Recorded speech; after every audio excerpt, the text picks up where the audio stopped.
and call us to order for the Thursday, September 5th, 2024 regular meeting of the Boulder City Council. Good evening, and everyone, and welcome. And I'd like to start by requesting a motion to amend the agenda to do two things. One is to add item 3I, consideration of a motion to cancel the September 26, 2024 study session. 3L, roll call first. I'm too excited by the bees. I'm buzzing. If we could have a roll call, please, Elisha. Yes, sir. Thank you. We're all excited about bees tonight. Thank you. We'll start tonight's roll call, as usual, with Councilmember Adams. Present. Benjamin. Present. Mayor Brockett. Present. Councilmember Folkers. Present. Marquis. Present. Shuhart. Here. Mayor Pro Tem Spear. Present. Councilmember Wallach. Here. And Weiner. Present. Mayor, we have our quorum. Thank you so much. All right. I was serious about this, though. If we could have a motion to amend the agenda, please, to add item 3LI, which is a consideration of a motion to cancel the September 26, 2024 study session and approve replacing it with the community and council forum to be held that night, and to remove items 3G, 4A, and 4B, the initiative petition ordinances 8638 and 8642, which is due to the airport committee withdrawal of their petitions on September 4th, 2024. So moved. Second. Motion and a second. If I could see a show of hands in favor. It's unanimous. So the agenda is amended. Great. So now if we can move into item 1A, which is Pollinator and Little Creature Appreciation Fall Equinox Celebration Declaration to be presented by Mayor Pro Tem Spear. And if we can have folks come to the front who are participating in this, please.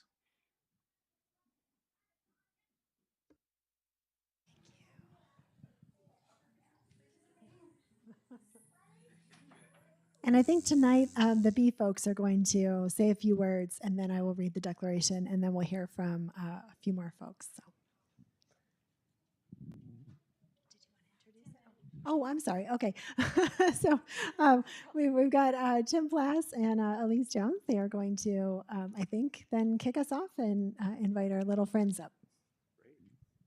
Well, thank you, Council, and folks watching tonight. My name is Tim Plass. I was a council member in 2014 when the very first Pollinator Declaration was approved by the city. So it's pretty exciting to be here tonight. And I'm glad to see you all have the antenna on. I know that night I wore an antenna like this, and I think it adds gravitas to the council deliberations. So you may want to wear them other nights as well. And let me give this to Elise for a sec. Well, 10 years ago, I was wrinkle-free and a Boulder County Commissioner, and I had the honor and pleasure of standing with Tim and reading Boulder County's Pollinator Appreciation Resolution, and it's one of the many things that the city and county has gotten to work together on, and I'm glad to see it's still going. Absolutely. 10 years later, and here we are, so it's so exciting to see this being followed through on, and because it is a real priority, I think, for our community. So with that, should I give it back to you, or do you want to read it, or do we want to, Rella? Oh, okay. Am I speaking to another slide? So we're wanting to just let you all know how many dozens of events that we have facilitated over the years, from our culminating September Pollinator Festival to education campaigns to parades, and to our Dig a Spot for Local Natives, where we organized nurseries and have entered the vocabulary of native plants into our local landscapes.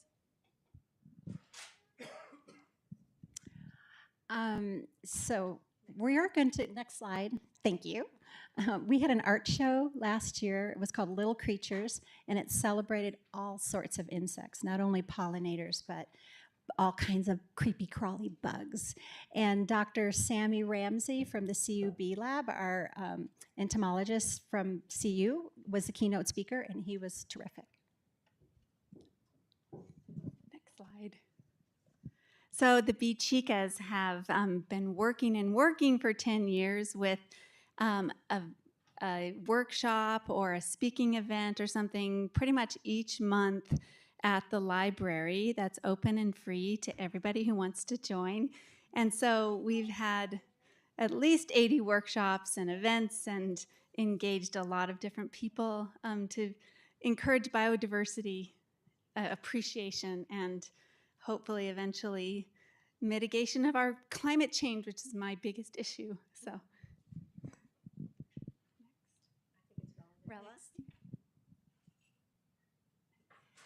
So earlier today, we graduated the 3rd class of pollinator advocates, and the mayor was there to help them through their celebration. 24.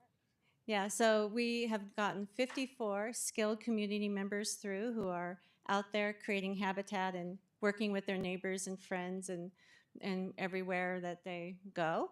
And from that, we have more than 80 new pollinator gardens just from those few pollinator advocates, 1,875 square feet that is, and over 400 square feet of new gardens in mobile home communities. And we launched, in the last 10 years, we launched Cool Boulder, which is a project through the Climate Initiatives Department where we have 51 community partners. And we and our partners, the city and our partners, have planted 14,000 trees in the last couple of years since we've been around. We transformed 740 acres of land, and we've had over 62,000 active engagements with residents. And Boulder's part of a statewide coalition. So we're part of the Colorado Pollinator Network. We put on the Colorado Pollinator Summit every year, which is almost as old as the Pollinator Appreciation Month. We've had majorly important legislative wins the last couple of years. We've been partners in the Colorado Native Pollinator Insect Study, and last year, pollinators, invertebrates, and all insects are now wildlife in Colorado, which means it can be managed. And the Department of Natural Resources now has 6 new positions. So that's like a hugely important thing for all of us across the state. So what we want to say is where we want to be 10 years from now, and maybe a couple of you can say that, and then we'll have Nicole read. Well, I envision a Boulder that's full of native plants, native pollinators, and that when you ask the average person, they know that there's 1,006 native bees right here, and that's common knowledge. Yes, I will second that. Replace all of our front lawns with native plant habitat and create a connected corridor throughout the city. So my goal is for all the city vehicles to have pollinator license plates. And I will say that I was down at one of the open space trailheads in South Boulder today, and I saw an open space vehicle with a pollinator plate. So I think this can happen. So council, please make that happen. Thank you. Well, and my wish is that these young bee lovers will grow up and do research and be advocates and tell all your friends to come out and be pollinator appreciators as well. And we will just grow the movement bigger and bigger.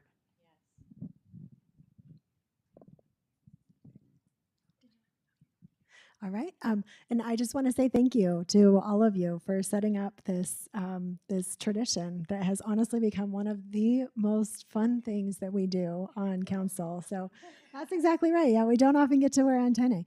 So thank you so much for doing that, and I hope that it is a fun thing for you two as well to see how this has grown. And thank you, Bee Chicas, and everyone for being here. So I'm going to go ahead and read our declaration now. For thousands of years, the beauty of Boulder's natural landscapes has inspired countless generations.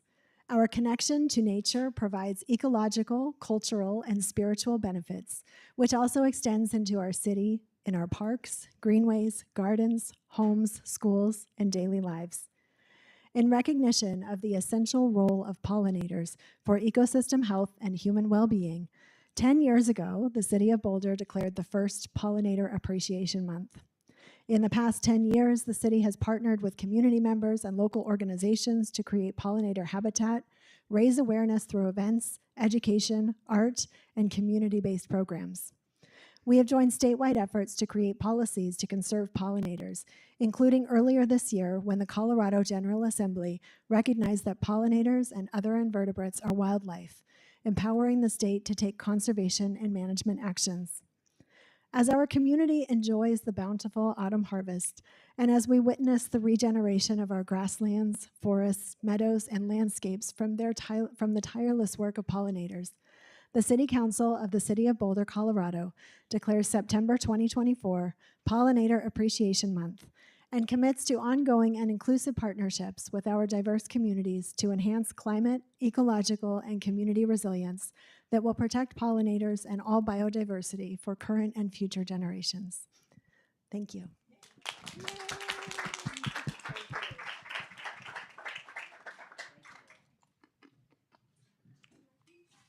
To ask them if they need extra copies. Well, thanks so much, everyone, for coming out and celebrating with us today. All of our wonderful pollinators, our bees and our butterflies and our flies and everybody else. Special thanks to our young visitors. All right, and now we'll go to item 1B, which is National Voter Registration Day Declaration, presented by Councilmember Wallach.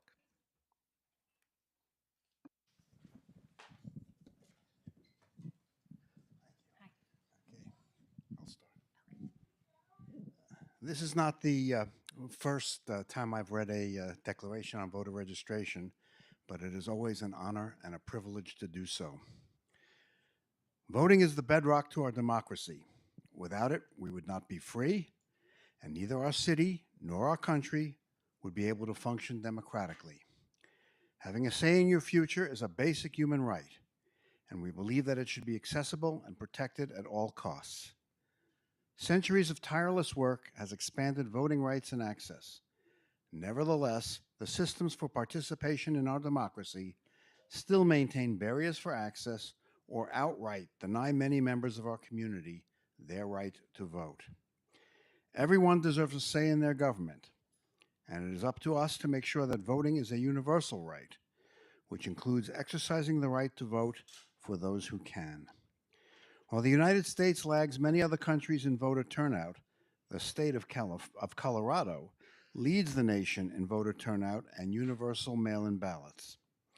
According to Ballotpedia, in 2022, about 58% of eligible Colorado voters cast their ballot, representing the 6th highest voter turnout rate of all 50 states that year. Therefore, we, the City Council of Boulder, declare September 17, 2024 as National Voter Registration Day and urge all community members to take cognizance of this event and participate fittingly in its observance. Thank you. And now a few comments. We have Cassandra Barnhart from the League of Women Voters. That's us. Thank you. And I just want to say, I thought my gold hoop earrings with vote on them would be the coolest accessory. I've been out accessorized tonight. Will not happen again. So thank you so much for inviting us on behalf of the Boulder County League of Women Voters. I'm Cassandra Barnhart, and we thank you for joining the League in our mission to protect and defend democracy through the sacred act of voting. The League of Women Voters envisions a democracy where every person has the desire, the right, the knowledge, and the opportunity to participate fully in our nation's future. To protect and empower this vision, it is crucial that each of us engages in the democratic process by showing up to vote. Every vote is a powerful act of civic engagement that strengthens our democracy so that we can create a society where every voice is heard. Let's encourage each other to vote in every election to protect the democracy we all cherish. Thank you. Thank you. Very nice. Thank you very much. I'm Carl Lapham. I'm the Boulder regional lead organizer for New Era, Colorado. First of all, thank you for inviting me here. I feel an enormous sense of pride accepting this on behalf of New Era. I'm grateful both for this recognition and for the opportunity that I've gotten over the last couple of months to wake up every single day and to convince my peers that it is not only necessary to participate in our elections, but it is ferociously validating to invest in our community. So thank you. Nicely done. Thank you both. They get those.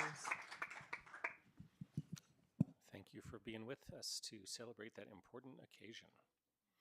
All right, and now item 1C is presentation and questions about our annual comprehensive financial report and auditor selection. So, Professor Gross, if you'd like to come not up here, but yes, exactly at the podium, please. Yep, if you hit the button.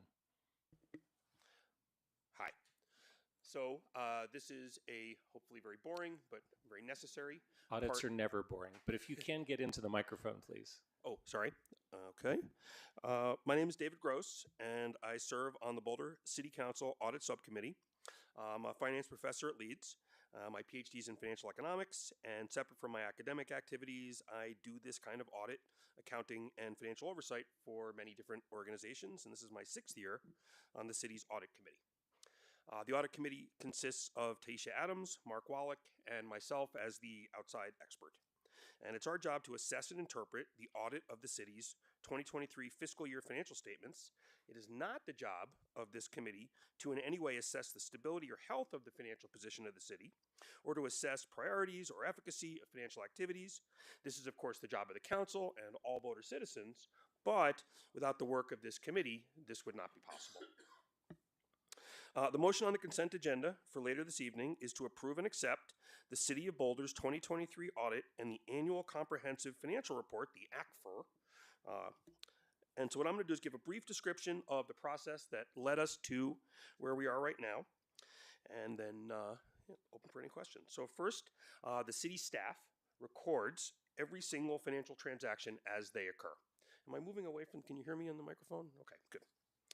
Second, the staff uses this information to prepare financial statements. There are financial statements prepared for the city's 45 funds, including general, open space, transportation, municipal property. For each of these, there are 3 main financial statements prepared. There's like a P&L or an income statement. There's the statement of revenue, expenses, and change in net position. All revenue transactions are summarized and categorized by source. All expense transactions are summarized and categorized by type. And then from this, the staff computes the resulting change in fund balance. We would call this net income if this were a for-profit entity. And like a balance sheet, there's the statement of net position. This is what the city owns, its assets, what it owes, its liabilities, and then the resulting net position. And again, if this were a business, we'd call this the owner's equity. And the difference in the net position between the beginning of the year and the end of the year is the net change in fund balances from the prior document. The third set of financial statements that are produced is the statement of cash flows. This documents all sources and uses of cash throughout the year. If an entity has lots of credit transactions, it might be the case that it appears financially healthy, but it runs out of cash, and so this is a necessary document in many situations. This is not really an issue for the city of Boulder. There's not a lot of credit transactions. So these financial statements are public, and they can be used by anyone to understand how the city of Boulder operates. Where does it receive its funds? Where does it spend its funds? Is it stable? Is it healthy? Is it sustainable? Financially sustainable? What are the city's priorities, and how effective is it in meeting its priorities? But again, these questions can only be answered if the city accurately records all of its financial transactions and produces correct financial statements. So the third step is to present all of this material to the auditor, Clifton Larson Allen. And then the auditor works with the city to gain an understanding of the processes used to record transactions, to produce the financial statements, and also ensure that there were no opportunities, that the internal controls are sound. So the auditor prepares the auditor ensures that the recording and preparation are done in accordance with the rules set by the Government Accounting Standards Board, the GASB board. And once again, the auditors gave a clean opinion. This is also referred to as an unqualified opinion, and we love trying to explain that unqualified is actually good. There are no qualifications to the opinion. This is the best possible result for the city. So an excellent job. Summarizing the opinion on page 17 of the 315-page annual comprehensive financial report, the auditor wrote, "In our opinion, the financial statements referred to above present fairly and in all material respects the respective financial position of the government activities, business type activities of each major fund, and the aggregate remaining fund information of the city." So again, the auditors look for a couple of different things, specifically deficiencies, significant deficiencies, material weaknesses. There were none. There were no issues. Again, 100% overall unqualified, clean opinion. So excellent, excellent work. So for the 34th consecutive year, we don't get a lot of applause usually for this. For the 34th consecutive year, for the 41st year total, the city was awarded the Certificate of Achievement for Excellence in Financial Reporting by the Government Financial Officers Association, which certifies that the city went above and beyond to produce excellent financial reports. So the fourth step, which is what we're doing now, is the audit committee interprets and acts on any recommendations from the auditor. Again, there were none. And next, the audit committee considers the audit findings and makes a recommendation to the council as to whether or not the council should accept the audit and the annual comprehensive financial report. And it is the unanimous recommendation of the audit committee that the council approve and accept the audit and the report. Thanks so much for that, Dave. Really appreciate it. Well, thank you to the Right? Round of applause for everybody who's done that. Unqualified has never sounded so good. Did council have any questions for Dr. Gross? Looks like you're off the hook. Thanks so much. Yeah, real huge appreciation to you and to council members Adams and Wallach as well. Sorry, I can't speak. Adams and Wallach for your participation on this committee. And huge kudos to city financial staff for that 100% clean, unqualified opinion. Amazing work. Okay, that brings us to the end of that section of our agenda and the end of our applause allowed items. And we're now going to go into open comments. So Elisha, if you could go over the public participation items, please. Hello, can you hear me? Am I? Oh yes, Taisha, there's your hand is up. Please. Hello, I as an audit committeeer, as a first time audit committee participant, I would like to also just give some love and appreciation for the incredible budget team and Kara and her team. Walk me through every single page of the previous audit and just explain the background and the thinking, and it was just really powerful. So I highly recommend, sorry, I'm not to add any more to everybody's overflowing plates, but certainly for the noobs that walk amongst me or with me, I found it to be incredibly valuable to really get a handle of where our financials were, and I think we were able to do it under an hour. And I just want to really thank them, and I'm really excited for the budgeting process ahead. So thank you. Thanks for that, Taisha. Guidelines, please, Elisha. All right. Thank you, sir. I will now go over our public participation at City Council meeting guidelines. The city has engaged with community members to co-create a vision for productive, meaningful, and inclusive civic conversations. This vision supports physical and emotional safety for community members, staff, and council, as well as democracy for people of all ages, identities, lived experiences, and political perspectives. For more information about this vision and the community engagement processes, please visit our website at bouldercolorado.gov/services/productive-atmospheres. The following are examples of rules of decorum found in the Boulder Revised Code and other guidelines that support this vision. These will be upheld during this meeting. Participants are required to sign up to speak using the name they are commonly known by, and individuals must display their whole name before being allowed to speak online. Currently, only audio testimony is permitted online. Only one person at a time at the podium, unless an accommodation like an interpreter is required. All remarks and testimony shall be limited to matters related to city business. No standing in or otherwise blocking the aisles. No participant shall stand or hold items such as signs or flags in a manner that would block the view of another person. No participant shall make threats or use other forms of intimidation against any person. We ask that you not affix items to the podium or dais or walls or other surfaces of the chamber. Signs, flags, or other items used to communicate must be held by one person when displayed. Obscenity, other epithets based on race, gender, or religion, and other speech and behavior that disrupts or otherwise impedes the meeting will not be tolerated.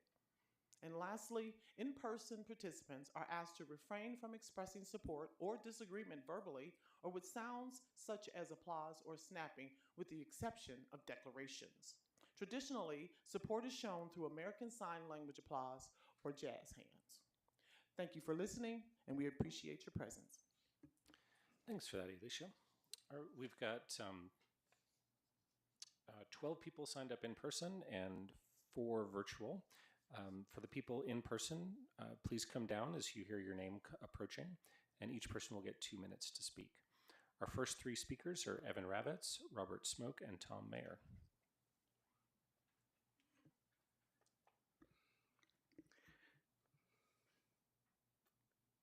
Just a second here.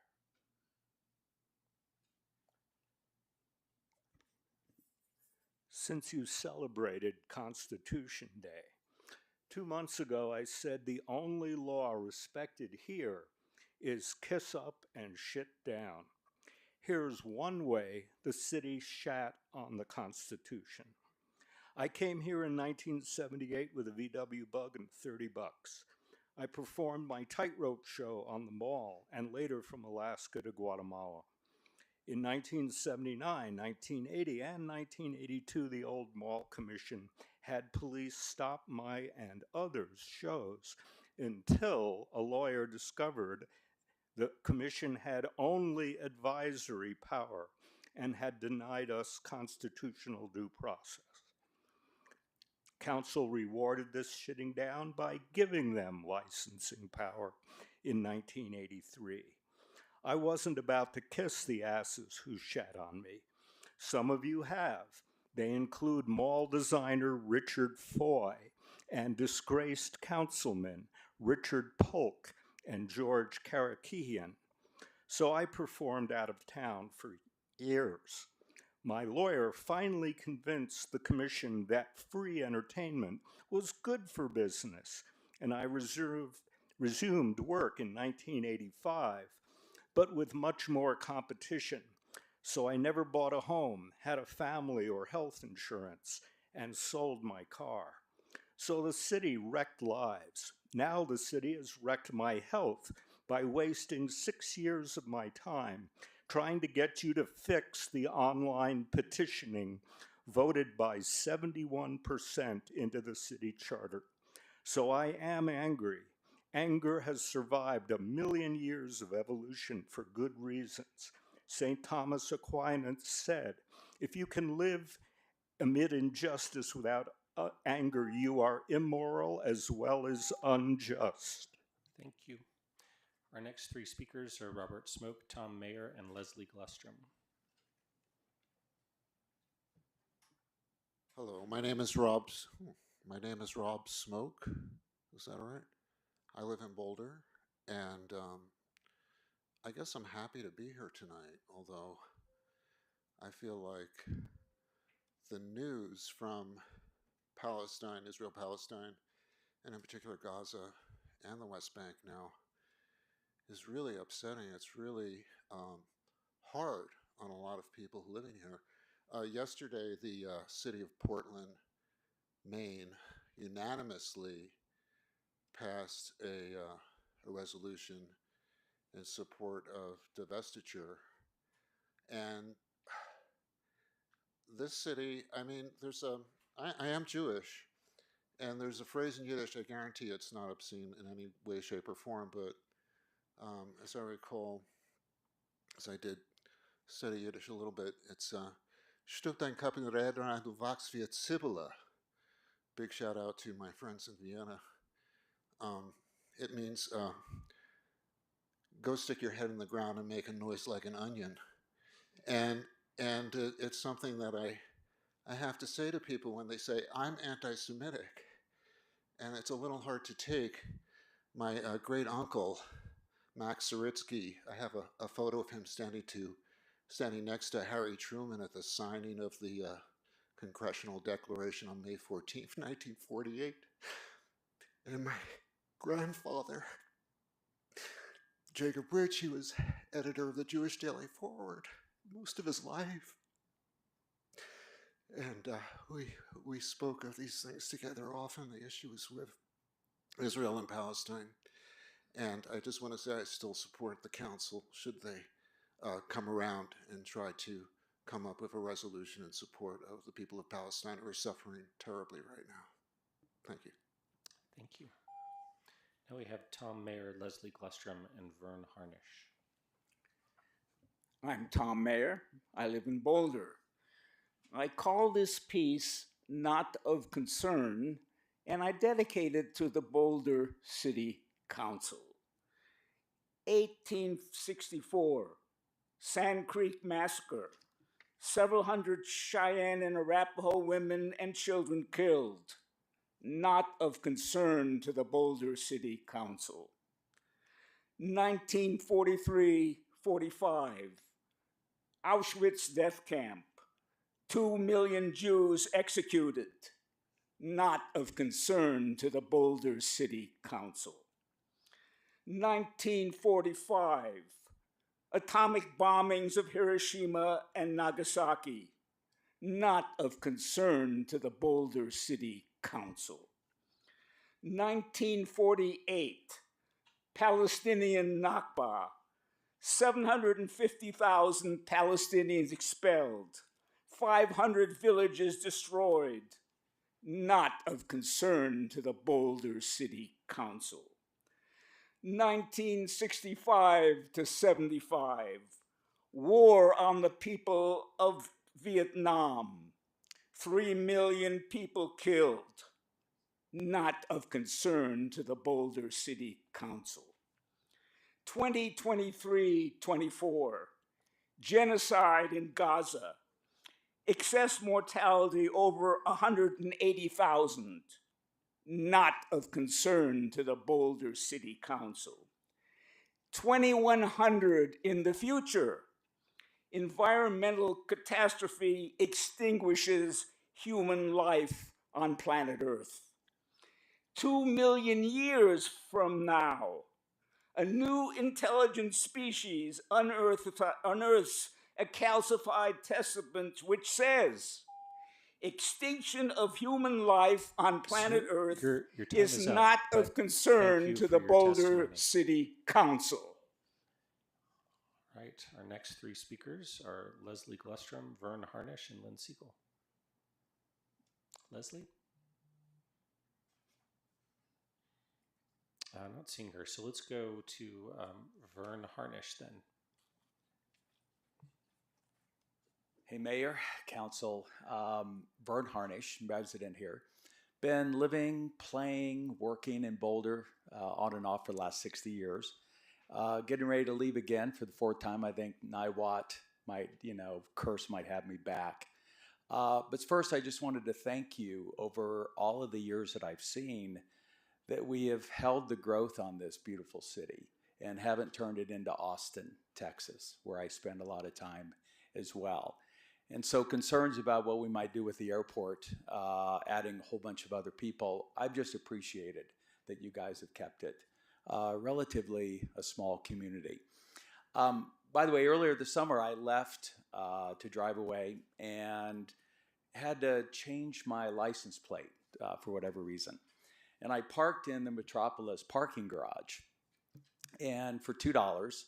And I was gone for a month, and I came back and realized that they had not got the word. I thought everybody communicated because they know how to sure get a ticket to you. And it was a $30 charge for a $2. And Fred Reichheld, who's the one who created the Net Promoter Score, talks about good profits and bad profits. PMC is the parking organization that the university uses. They give you 2 courtesy warnings. They're like, as did 480 when I had the same situation occurred. A beautiful lady answered the phone. She said, oh, hey, I see you're already in the system, as I was with Metropolis. We'll get your license plate changed. We'll waive the fee. Good. Metropolis doesn't even have anybody to call. And so I would encourage you guys next time if that comes up. Metropolis, and I think reflects on the city, and not the place that I want to be, is practicing really bad profits. And that's not the kind of community that I have loved over the last 60 years. Thank you.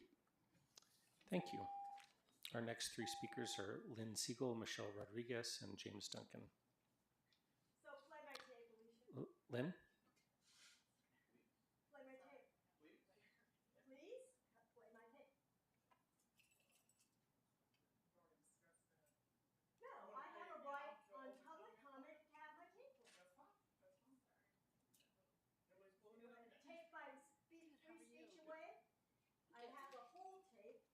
on the public hearing, but I was denied my free speech rights because the subject is demolition. Okay, so are we going to play a video? The same subject as the public hearing. You have no right to steal my free speech. Emily is pulling it up now. We appreciate your patience.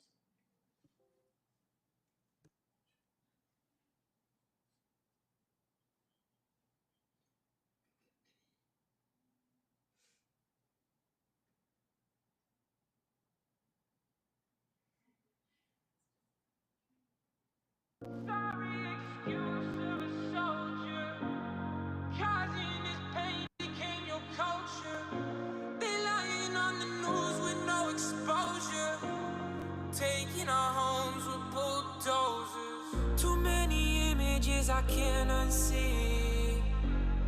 I feel like my heart being stabbed and squeezed. They killing my people every day overseas. How you shoot a child while he begging to breathe? He begging you please, what you watch him bleed.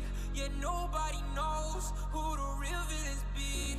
So watch us expose what's your real goal. The world's gonna know the truth.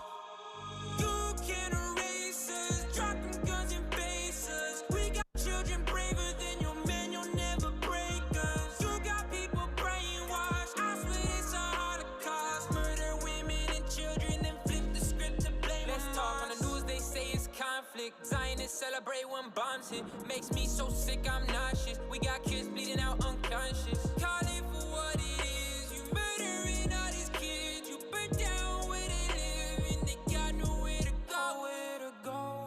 Poor young soul, wipe them tears and let them flow. Regardless, you got more strength than anybody knows. I promise they are cowards while you a king of ours. Yeah. Call it for what it is, 'cause it's a holocaust. Who got the audacity to blow up a mosque? 'Cause so deep inside of me, they got the audacity to lie and repeat. The world goes blind, open your eyes and see. They got everybody hypnotized and deceived. Tell them that your goal is to wipe us from existence. I swear to God, you're gonna lose to the resistance. You can't. Okay, thank you. Our next speakers are Michelle Rodriguez, James Duncan, and Aaron Brooks.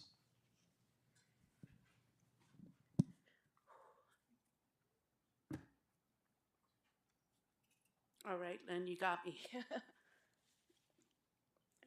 I can get a second. Okay. I felt that. Okay, but what I'm here to talk about tonight is we've got some things going on with our houseless people that we're in a process of, trying to clear the public places, and we're having people move up to the hillside. And what I would like to respectfully request is that we revisit the smallest of the propositions of the sanctioned encampment and get our people off the mountain. We've got people out there with mountain lion activity and bears. There's a couple with a 6-year-old little girl that's only a birth certificate away from being housed, but they're sleeping next to wildlife. And when clearing the flood zones and stuff, it kind of defeats the purpose for us to have moved them just right above F&G Fine Park. There's no restrooms. It's still not sanitary.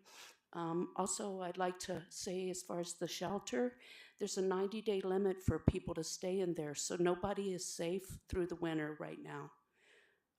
It's a process. I know we're trying to perfect it. There's sober living, there's regular lotto, there's the day center.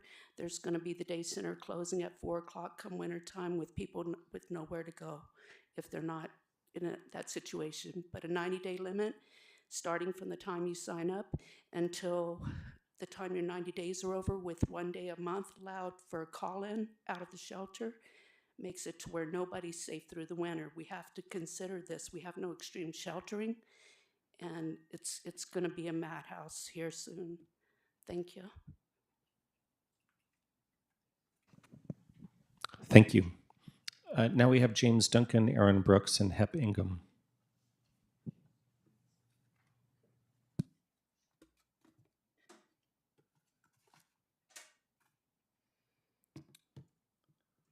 Good evening, Council. Yes, my name is James Duncan. I live here in Boulder. As a matter of fact, that's one thing, a point I want to bring out, is that this is my city. I live here in Boulder. You are my city council. You are the public servants to which are accountable to me and the public. I want to help you. There is a genocide going on right now, a Holocaust. It's mass slaughter, and it's continuing with this starvation. I know you probably you don't want to see the pictures, the news, but I got to tell you that it's out there. One of the videos that I saw was in a home, and it was very peaceful. There was a little girl sitting in a corner right next to a window, and she's got these beautiful brown eyes, long brown hair, and she's smiling and happy. She's got one arm. She's missing one arm, and she's missing both legs, right? And but she's happy. I don't know exactly how that happened, but she's happy, right? How that tragedy happened. And then she wants to move around. Do you know how she moves around? She gets on the floor and she rolls. She rolls her head, and it's just rolling her whole body. She doesn't walk. She doesn't have legs. She just rolls. This is what's happening. War is a terrible, terrible thing. Stop it. Ceasefire now, please. Thank you. Thank you. Now we have Aaron Brooks, Hep Ingham, and Ben Needham Wood. Good evening, everyone.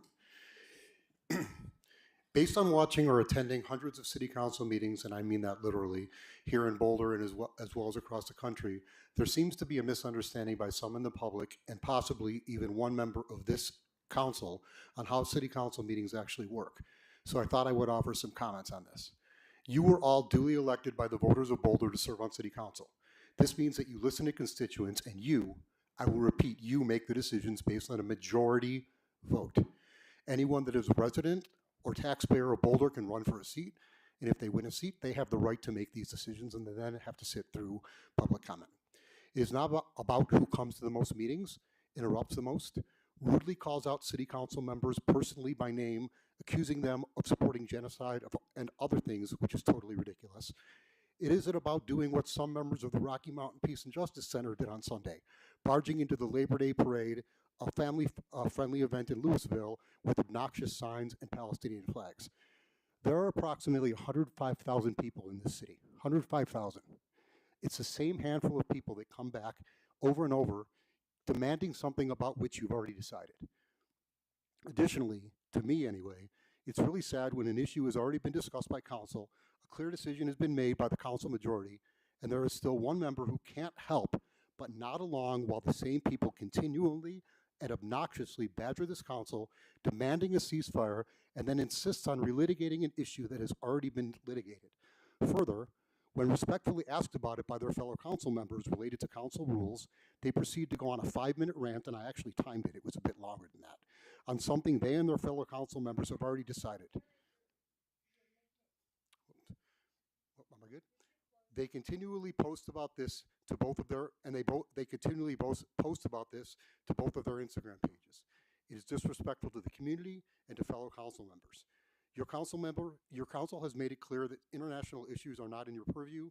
I'm truly hopeful that all members of the council can stay disciplined and focused on local issues going forward so that we can have the greatest city we have. Thank you. Okay, now we have Hep Ingham, Ben Needham Wood, and Mike Clark. Good evening, members of City Council. I'm here tonight to speak on behalf of the Airport Neighborhood Campaign. Can you get into the mic a little more, please? The ANC has officially withdrawn our 2 airport-related ballot measures. We are confident that the city's lawsuit against the FAA will affirm the city's title to our airport land and will tell us how many years we have until we can close the airport without FAA permission. It makes sense to sequence the decision on the future of the site after the city establishes a right to close the airport. Had we known about the litigation, we would have held off and petitioned in a different year.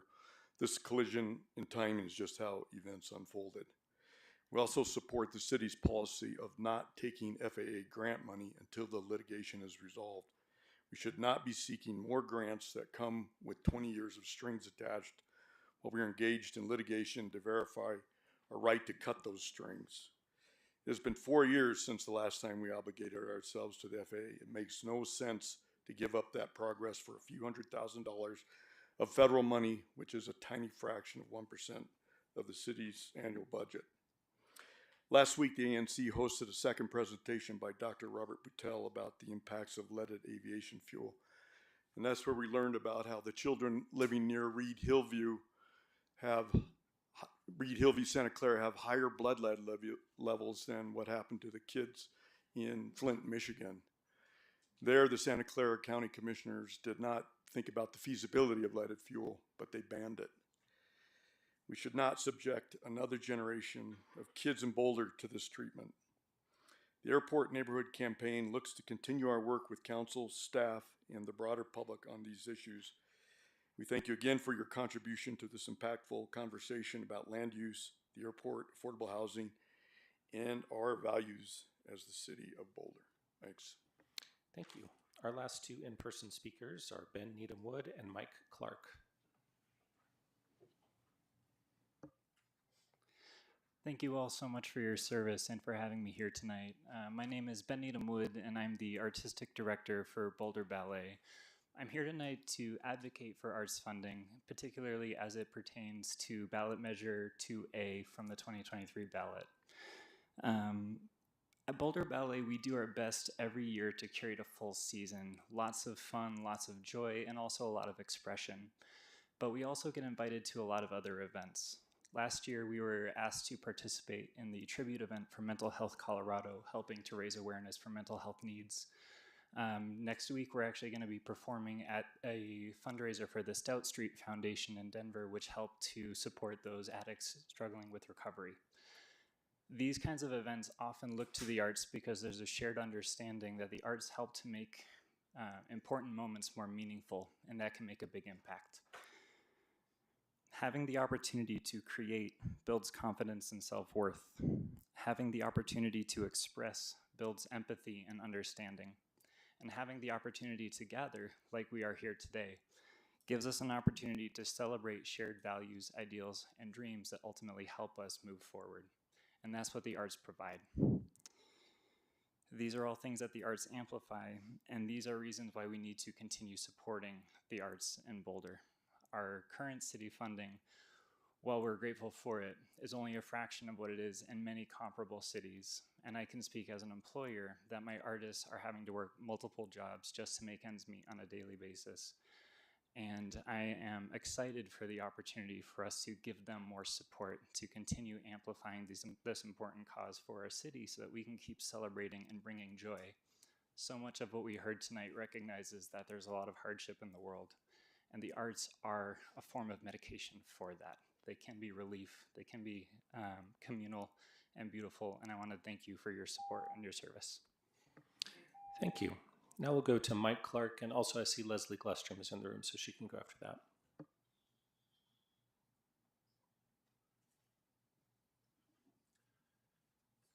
Good evening. My name is Mike Clark, and I'm a resident of Boulder. Been here about 43 years. If you can get into the mic, please. It's kind of low. I know, right? I have to lean over.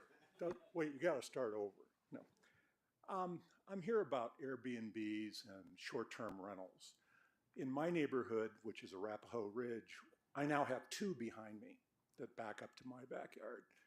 And we've been having problems. One of them has never had a resident in it. The other one had 50 people at it last weekend. You as council approved what planning recommended to you. But what you didn't see was that planning has no way to enforce any of the rules. I've contacted planning. Occasionally they might return your call. They didn't return my call until I had to make an appointment with the city manager. Then all of a sudden it's, you're real. We have to deal with you. Then we talked with code enforcement. They've got nothing to do with it. We call the Boulder PD, and unfortunately, we call a non-emergency number for noise, drugs, marijuana, waffling through my house because my window's open. And they tell us it's not a priority. I don't have the patience to go to that house and ask them to please quiet down at 1:30 in the morning. I don't want to be in that position. That gentleman there is paid to be a policeman. I am not. I'm a resident. I'm asking you to reevaluate what you've done. You've taken a neighborhood and turned it into the hill. You have everything going on. 50 people in one house. They put a motorhome in the driveway just so they could pack more in. But you folks are the ones who approve it. Planning is the one who comes up with it. You need to rethink it. It's a mess in my neighborhood. I'm debating to leave the city. I'm getting ready to retire, but thank you. Thank you. Leslie Glustrom. Then we'll go to our virtual speakers.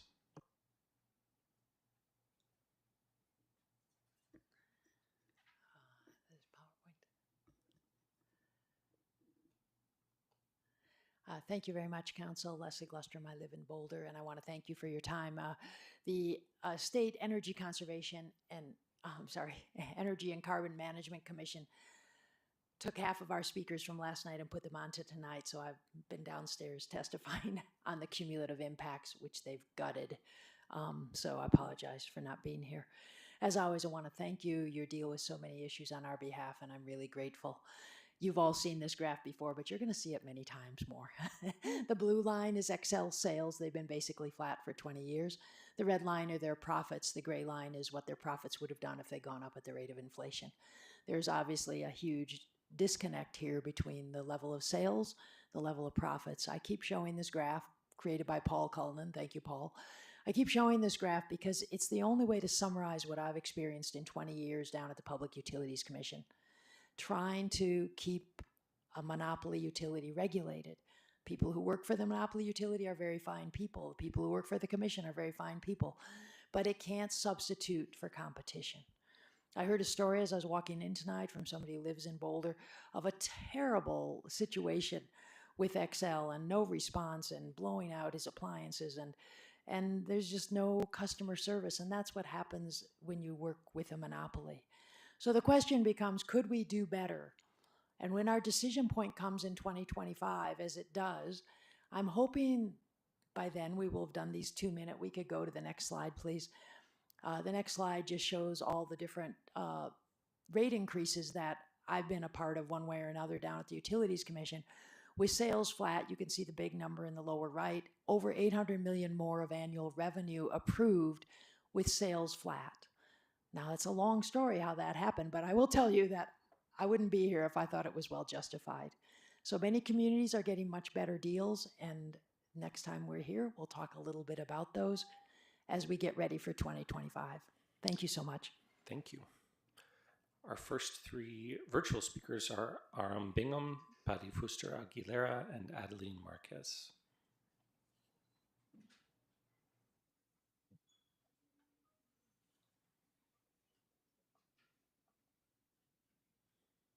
All right. Can you all hear me? Yes. Thanks. So my name is Dr. Aram Bingham. I'm here today with a direct appeal for the city to take action, and I would like a direct response on this issue, which I do not believe has yet been brought to the council. According to a recent report on Boulder's municipal investments from April of this year, the city is holding many millions of dollars in bonds issued by corporations profiting from the apartheid state of Israel, its illegal occupation and dispossession of Palestinians, and the ongoing genocide in Gaza. Today, I would like to speak specifically to the nearly $9 million in corporate bonds the city holds from Caterpillar Financial Services Corp., though there are several other companies in the city's portfolio that the city needs to divest from on similar grounds as highlighted here. Next slide, please.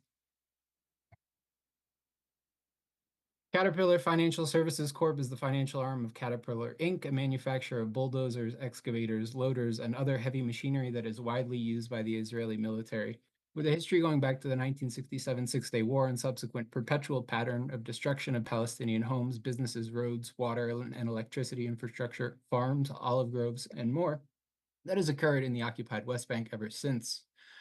Armored Caterpillar D9 bulldozers are a favorite weapon of the so-called Israel Defense Forces in their ongoing ground invasion and occupation of Gaza, including its war crime and illegal infringement on Palestinian territory by razing all residential buildings, schools, mosques, and agricultural land within a 1-mile wide buffer zone all around the inner perimeter of Gaza. While Caterpillar equipment are weapons of destruction throughout the history of illegal occupation and dispossession of Palestinians in the West Bank, Caterpillar heavy machinery has been crucial also for the perpetual expansion and construction of the system of walls, checkpoints, and military installations designed to isolate and terrorize Palestinian communities there. Next slide, please. Divestment from genocide needs to happen. The nearly $40 million in corporate bonds the city of Boulder now holds from Caterpillar, Toyota, IBM, and others does not align with the guidance given by the city's own socially responsible and... But thank you for your testimony. No noise in the crowd, please. Our next three speakers are Pari Fuster Aguilera, Adeline Marquez, and Laura Gonzalez. Can you hear me? Yes. My name is Dr. Patti Fuster Aguilera. I work and live in Boulder. I am here to call out this council and every council member on your duty to serve the people of Boulder and hear our voices. We come every time and ask you to demand a ceasefire. I want you to understand that the decision that you took do not even have a vote on this issue, even though we have given many arguments in why this is in fact a local issue, is in fact signing the death of thousands of Palestinians, and in particular to the thousands of women and children that have been killed by Israel. You have been showing us your true colors, that is white, and white supremacist techniques to silence our voices, and those including some of the council member voices. This is crystal clear. You have approved new silencing rules for us not to show solidarity and raise our voices. All these new rules were imposed as a reaction to us raising our voices in solidarity to the indigenous peoples of Palestine who are suffering a genocide. It has been 75 years of oppression. It has been almost a year of the genocide in Gaza. Our silence is allowing for the genocide to propagate in the West Bank. And it is clear to me after the last council meeting how Council Member Weiner and Wallach tried to use white supremacist techniques to try to silence the only Black woman council member here. What a shameful scenario, and this is not the first time we see your misogynoir in action. Was your decision as a council to not address open comment? Because that is exactly what she was doing, addressing open comments, which none of you do, even when many people at each meeting talk about this issue, except council members Adam and Falkland.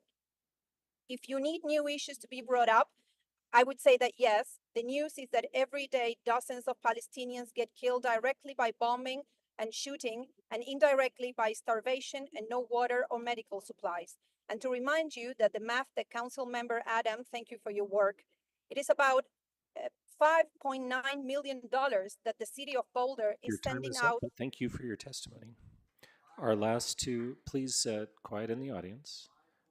Our last two speakers are Adeline Marquez and Laura Gonzalez.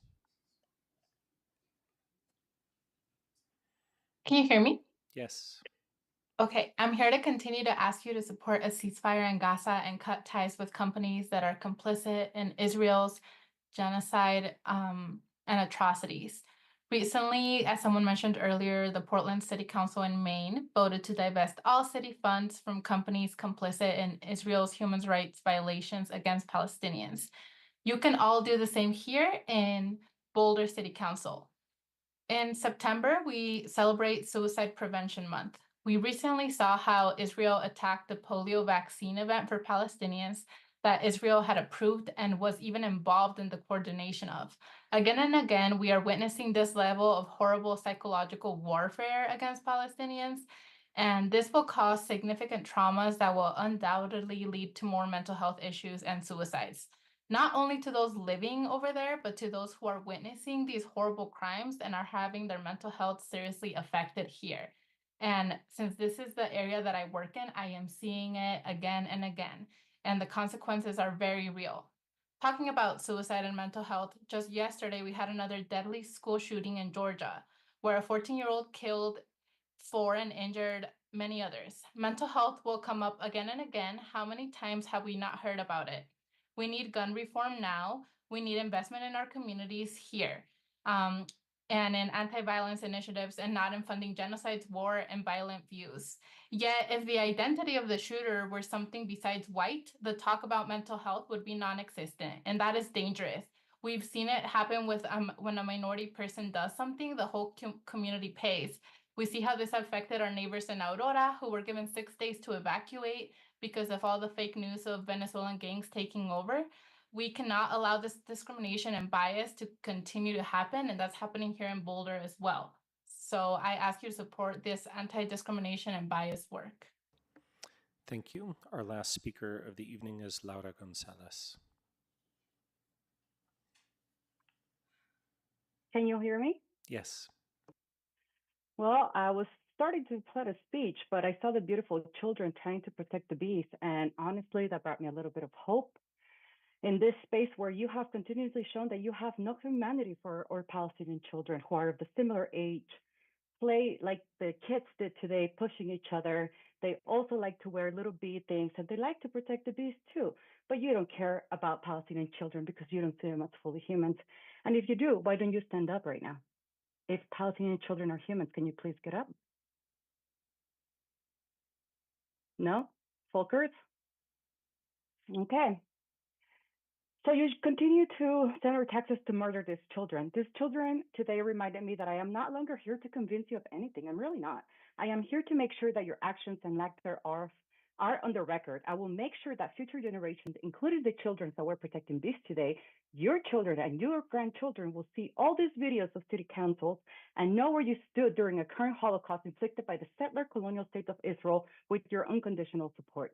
At this point, you have shown that you would have done nothing during slavery, the genocide of my people, or the Holocaust of the Jewish people. These children will know that instead of engaging in courageous conversations about the importance of life, freedom, and dignity, was not important to you because you rather hold on to the Western imperialist and settler colonial system you benefit from. That will be your legacy, and I cannot wait to see the faces of these children and grandchildren growing up as real humans and being disgusted of being related to you because of your lack of humanity. Also, I am here to applaud Taisha Adams and Folkers for, well, mostly Taisha Adams, because she continues to bring this up, and I appreciate you. And I want to encourage you to continue to do that. And I am sorry about the misogynoir that you are facing with this white supremacist sitting next to you, especially Wallach and Weiner. Stop sending $1.6 million of our taxes. Don't laugh, Weiner. You are here to listen to your constituents, not to be laughing. So stop being rude, get off your phone, and listen to your constituents because that's what you get paid for. But thank you for your testimony. Okay, that concludes our speakers for this evening. Appreciate everyone coming out and talking to us. I'll turn to city staff to see if there are any responses. Thank you, Mayor. Just a couple of follow-ups. Mr. Harnish, I'm sorry that you have gotten a ticket, and I will say that I understand from our team that Metropolis does offer a waiver on your first ticket, and if that has not happened, please let us know and we will follow up with you. Michelle, as always, appreciate the information that you bring, and I'm always concerned when I hear that someone may be in danger, so if there's somebody specific you want to bring to our attention, please let us know so we can address that. And Mr. Clark, I just wanted to say I appreciate your bringing up the concerns about short-term rentals. Where's Mr. Clark? Oh, he left. Well, at any rate, I saw that our PNDS director met with him recently. We have flagged the property for follow-up, and we'll continue to look into the matter in the future. Thank you. Thanks. And Chris, anything from the City Attorney's Office? No, Mayor, thank you. Okay, great, thanks. Any council members who want to? Yes, Tara. Nuria, does our new ordinance, nuisance ordinance, help Mr. Clark in any way? I think, as with everything, right, I think the ordinance is one of the tools in the toolbox to do that. I think catching some of the activities is always hard because sometimes you have to go there, but we are talking with our code enforcement officers in PD. We are talking with and continuing to talk with our code compliance officer in PNDS. And part of it is continuing to look at the data, look at the properties, bring it to our attention.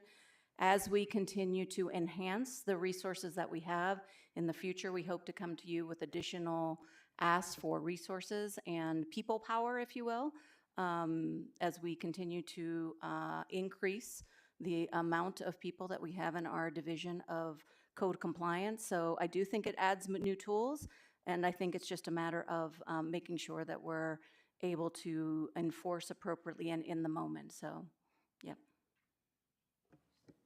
Thanks. Anything else from council? Ryan. I would like to address the speakers who have come to talk about the catastrophe in and around Gaza. I hear you. I have heard you and others who have come to talk with us about this past whole year. I hear your pain, your horror, your desperation, your frustration, your absolute rage. Earlier this year, our council did vote not to take action as a body. I was part of that vote, and I believe it was the right decision. That doesn't mean this is not an issue of concern, and doesn't mean it's not a local issue. In my judgment, a local issue is something that impacts our local community and that residents say is important. That is the case here. And there is more to the question of how we decide what action to take.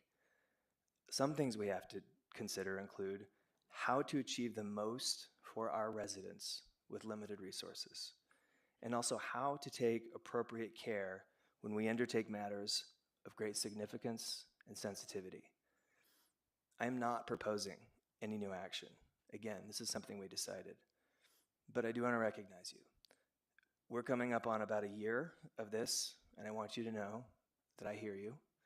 I respect and admire your dedication to representing those affected, which includes, in many cases, you and your loved ones.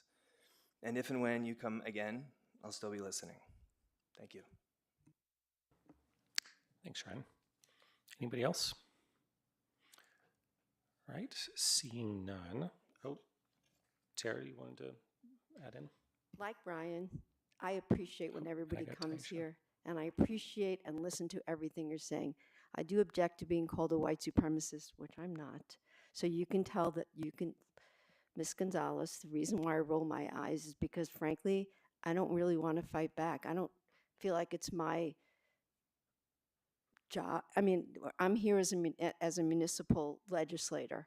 And so I'm going to sit here and I'm going to listen to people complain about me. What I have to say when it starts being name calling, I do object to it, and I feel like I'm allowed to object to it. So I do object to that particular statement, and I do find it offensive. Thanks. We get Taisha. I know we have a lot on our agenda this evening, so I will be as brief as possible. I did want to lift up this Airbnb comment as something that I wasn't aware of. So if we can get not at this moment, but at another time, maybe a hotline or just a staff response to how we're dealing with that, and the enforcement is just as well as just the policy, as we would love to have more people who live here full time. And then on the anti-discrimination and bias work, I want to thank you for that comment.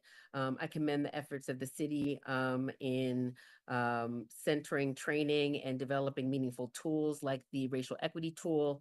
And I'm also eager for the next phase of the work, which is robust accountability. And so I noticed at the CAC meeting that an upcoming agenda item will be the discussion of cultural competency assessments, which again will be absolutely critical in determining and supporting our efforts in monitoring, et cetera, both at the staff, team, council, and community levels. But, you know, as I often say, training without accountability is violence.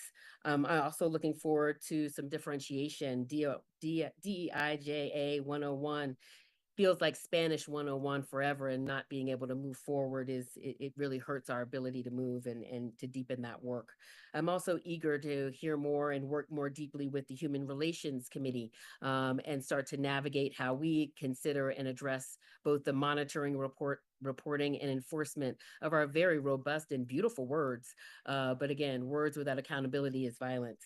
And then lastly, telling that fuller story. And we have a rich opportunity to do that with the America 250, Colorado 150, honoring or commemorating the anniversaries of America and the founding of Colorado in 2026. And so eager to work with anybody and everybody to make sure that we are telling that fuller story, because bias is easy to do when erasure is possible.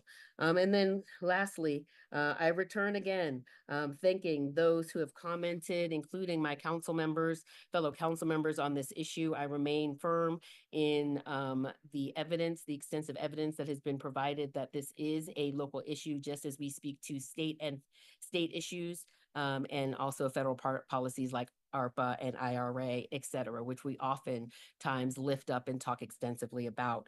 And again, I just want to, let's see, how many lives? Okay, no, not going there. Oh, but I did have something good here. And that is to say, you know, I am not one who is trying to go in and I'm waiting for those to ask. And I'm excited that we have heard from the Nablus City Sister City representatives. I am the Nablus Sister City representative for the city. And they are actually have requested to meet with us, and thank you, Mayor Brockett, for your willingness to join that meeting and take the first part of that meeting. I'll take the second, but really it is about a project they're working on to develop a health center at one of the refugee camps. And as some of you are aware, the fighting and destruction, et cetera, has escalated in the West Bank as well. And so again, we actually, in addition, if we're not able to do a ceasefire, we don't have the collective will on council to do that as community. And through these programs, we do have a specific opportunity to support our Nablus sister city in this effort. And so, as I said, we are learning more. But if there is interest, and again, there's been a lot of interest in this work, we have an acute opportunity to make a direct impact. So I want to again thank the Nablus sister cities. I look forward to the work with our council on that. And I think that's really all I have to say about that right now.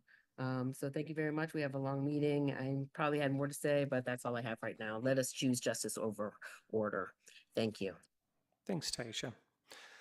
Okay, so that brings us to the end of open comment. So if we can go to our consent agenda, but also I'd actually like to request, could somebody assist Tara? Her chair is broken. Maybe we could swap with the empty chair.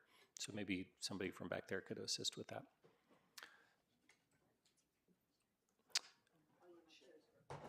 And while we're shuffling around, maybe we can get our consent agenda. Or All right, I guess we'll give it 20 seconds. See if Matt brains me here.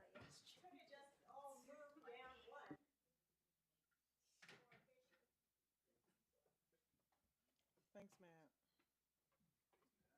Matt. Matt gets the chair carrying award of the day. That's right. Better that than a mouse. Yes. All right, thank you. Our consent agenda tonight consists of items A through G1, G2, and G3, H, and I. And sir and council, if I may, for the record, your agenda item 3H is approving the ballot order. And I just want to note that with the amendment of the agenda, the two measures that were removed will not be included in the ballot order transmitted to Boulder County elections and will not appear on the November 5th, 2024 ballot.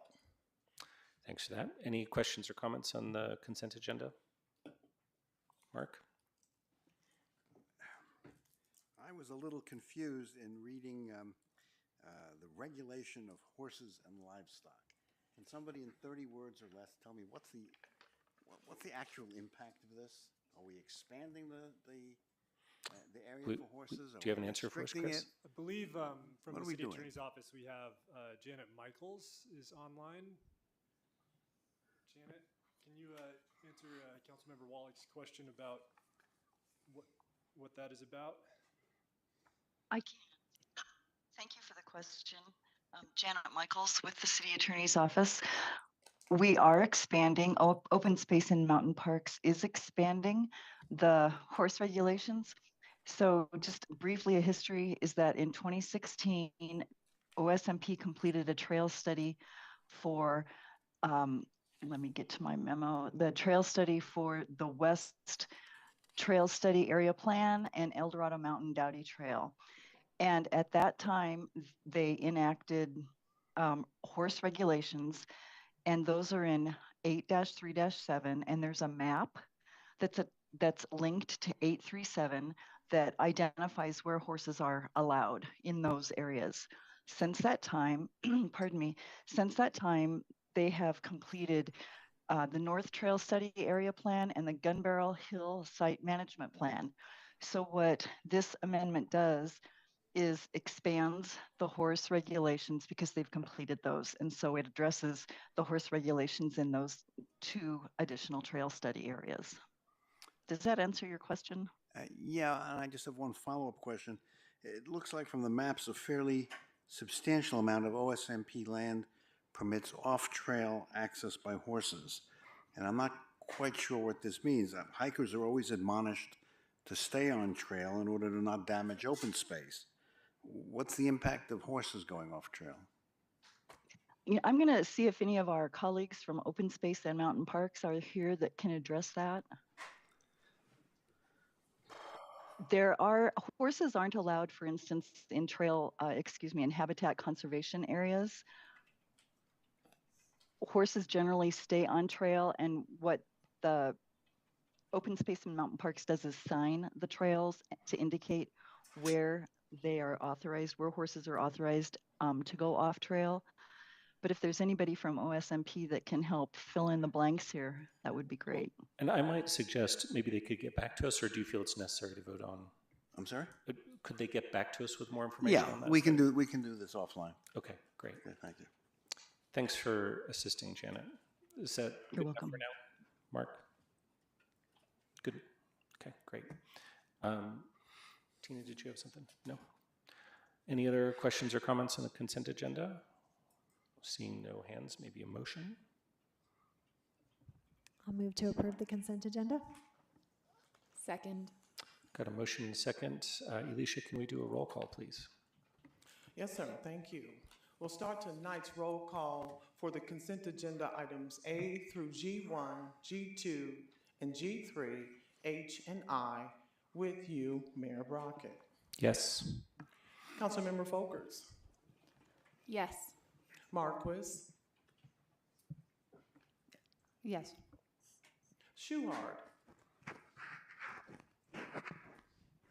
He stepped away.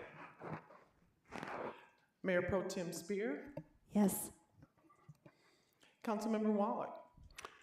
Yes, with the exception of G2. Thank you, sir. Duly noted. Councilmember White. Yes. Adams. Yes. And Benjamin. Yes. The consent agenda with the items as noted is hereby approved with a vote of 8-0. Thank you, Alicia. Can you take us to our call-up check-in, please? Yes, sir. Thank you. Our call-up check-ins are item number 3 on the agenda. Item number 4 on the agenda. 4A is the consideration of a landmark alteration certificate application to demolish the existing building and construct a new 2,800 square foot house and 1,000 square foot accessory building at 520 Pearl Street.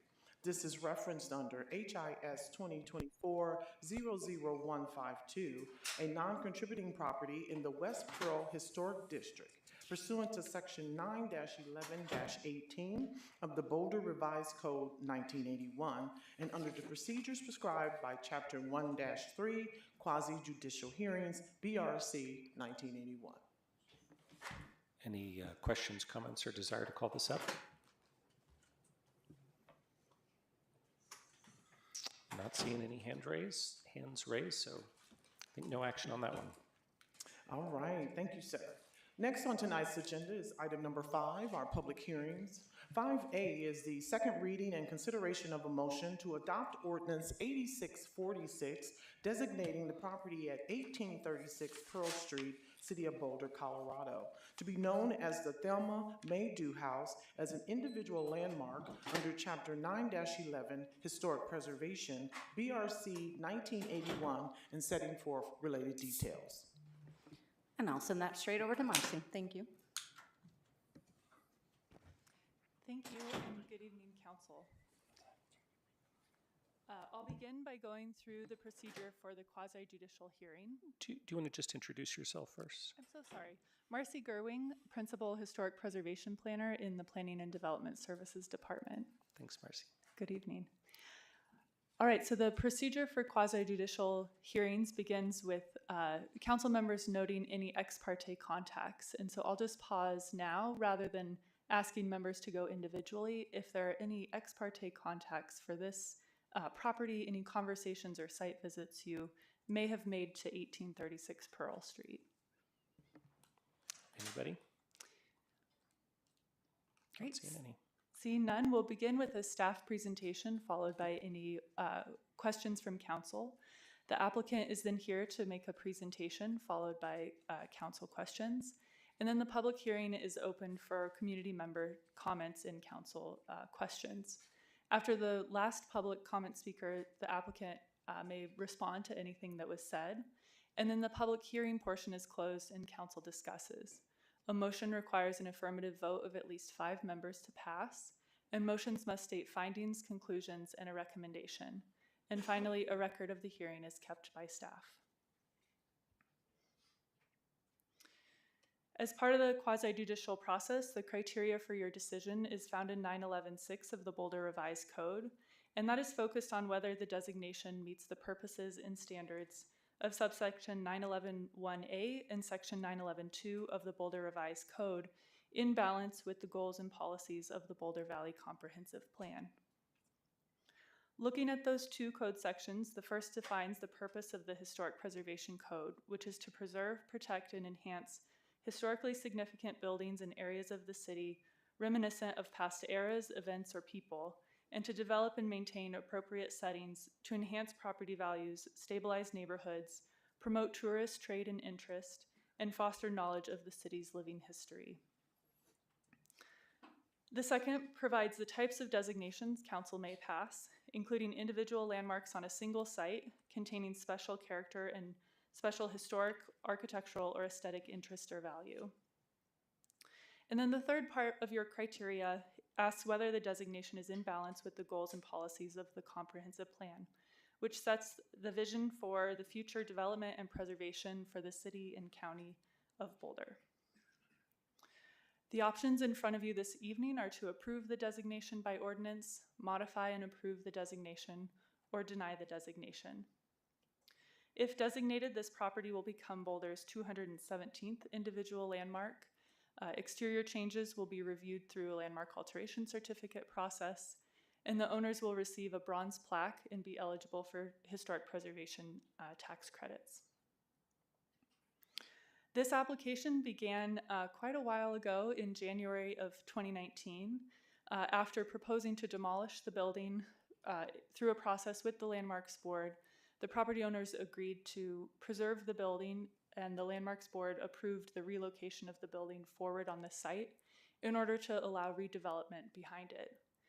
In 2019, the applicant applied for designation for individual landmark, and the Landmarks Board held a hearing on July 10th. And at that hearing, they had a unanimous recommendation to designate the property. That brings us to this evening, and the consent agenda for first reading occurred on August 15th. The property is located on the south side of Pearl Street between 18th and 19th in East Pearl. You can see on the left-hand side, the green shaded areas are identified potential historic districts, while the purple shaded areas are designated historic districts. As this is one of the oldest parts of Boulder, there are quite a few buildings that are eligible for designation, including this one. The property is a vernacular masonry house, relatively simple in its detailing, and some of the key elements include the craftsman detailing of the porch, including the stone masonry at the bottom and the half timbering in the gable end. It meets the criteria for historic significance for its association with early Boulder residents Henry and Ella Harris and James and Estelle Bemis. Harris had a transfer team, and Bemis was a justice of the peace and later janitor at the University of Colorado. The Baker family lived here between 1896 and 1913, and Edwin Baker was a sexton for the Presbyterian Church and lived here with his daughters Marion Sutton and Belle Baker.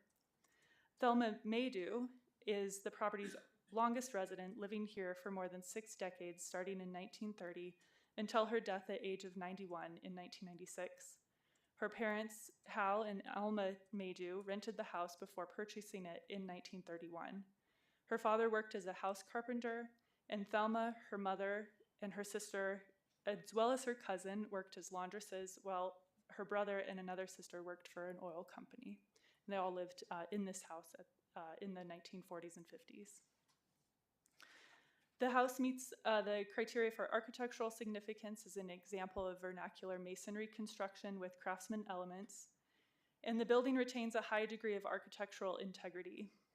The house dates from the city's earliest period of European settlement and is one of the few remaining 19th century houses along East Pearl Street.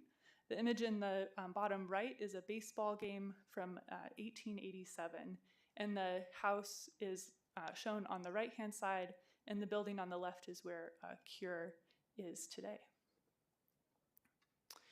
You might also recognize this house from a couple years ago when it would be decorated for Halloween, but year-round. A lot of people know this as the haunted house, and it surely looks different today. The property meets the environmental significance criteria for its character, which has historically been a mix of commercial and residential properties. The house is a familiar visual landmark along East Pearl Street, and the scale and massing of the building and its overall site are compatible with the surrounding mixed-use context. The house was recognized as a structure of merit, which is an honorary designation in the late 1980s, and was also recommended as part of a East Pearl Historic District, which ultimately wasn't approved, but the house has been identified as potentially eligible for nearly 40 years. The comp plan policies that are relevant to this application include those that speak to protecting sites with cultural or architectural value, encouraging new designations, and working to support historic amenities so they continue to contribute to the economic vitality of the community and foster meaningful connections to Boulder. Staff in the Landmarks Board recommends that the boundary be established to encompass the northwest portion of the property, which includes the historic house but excludes the more recent multifamily development behind. And with that, staff in the Landmarks Board recommend that the City Council adopt Ordinance 8634, we'll double check that number, designating the property at 1836 Pearl Street to be known as the Thelma Maydew House as an individual landmark. In closing, I would like to welcome Aaron Grant, who is the property owner, and thank him for bringing this landmark designation forward. And I'm also happy to answer any questions council members may have. Thank you. Thanks so much, Marcy. Council members, any questions for staff? Not seeing any. Aaron, as the property owner, did you want to address us?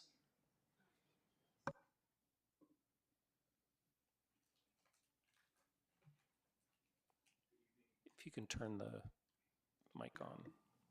Good evening. Okay. Ladies and gentlemen of the council, my name is Aaron Grant, 1040 South Gaylord Street in Denver. I'm the developer of 1836 Pearl and worked with Marcy and Landmark to get this project done. I have an old friend from high school, went to Niwot High School, the Hulse family that was the owner of the property when I found it. And they were attempting to demolish the building, and there was a bit of a impasse or crossroads there. And so I came to Chris and said, hey, why don't we, see if the landmark would move the house rather than demolish it. I mean, it's only a 620 square foot house, 20 by 30 box. And so we presented that as an idea, and everybody seemed to like it. So I think it was a wonderful compromise. I mean, we, as the developer, were able to open up the building envelope to the back of the site, and we simply had to move the house 46 feet to the north to put it on Pearl Street. And I had never moved a house before, so that was an interesting process. And COVID and all the things that have gone on since. But I think at the end of the day, we developed a very nice project.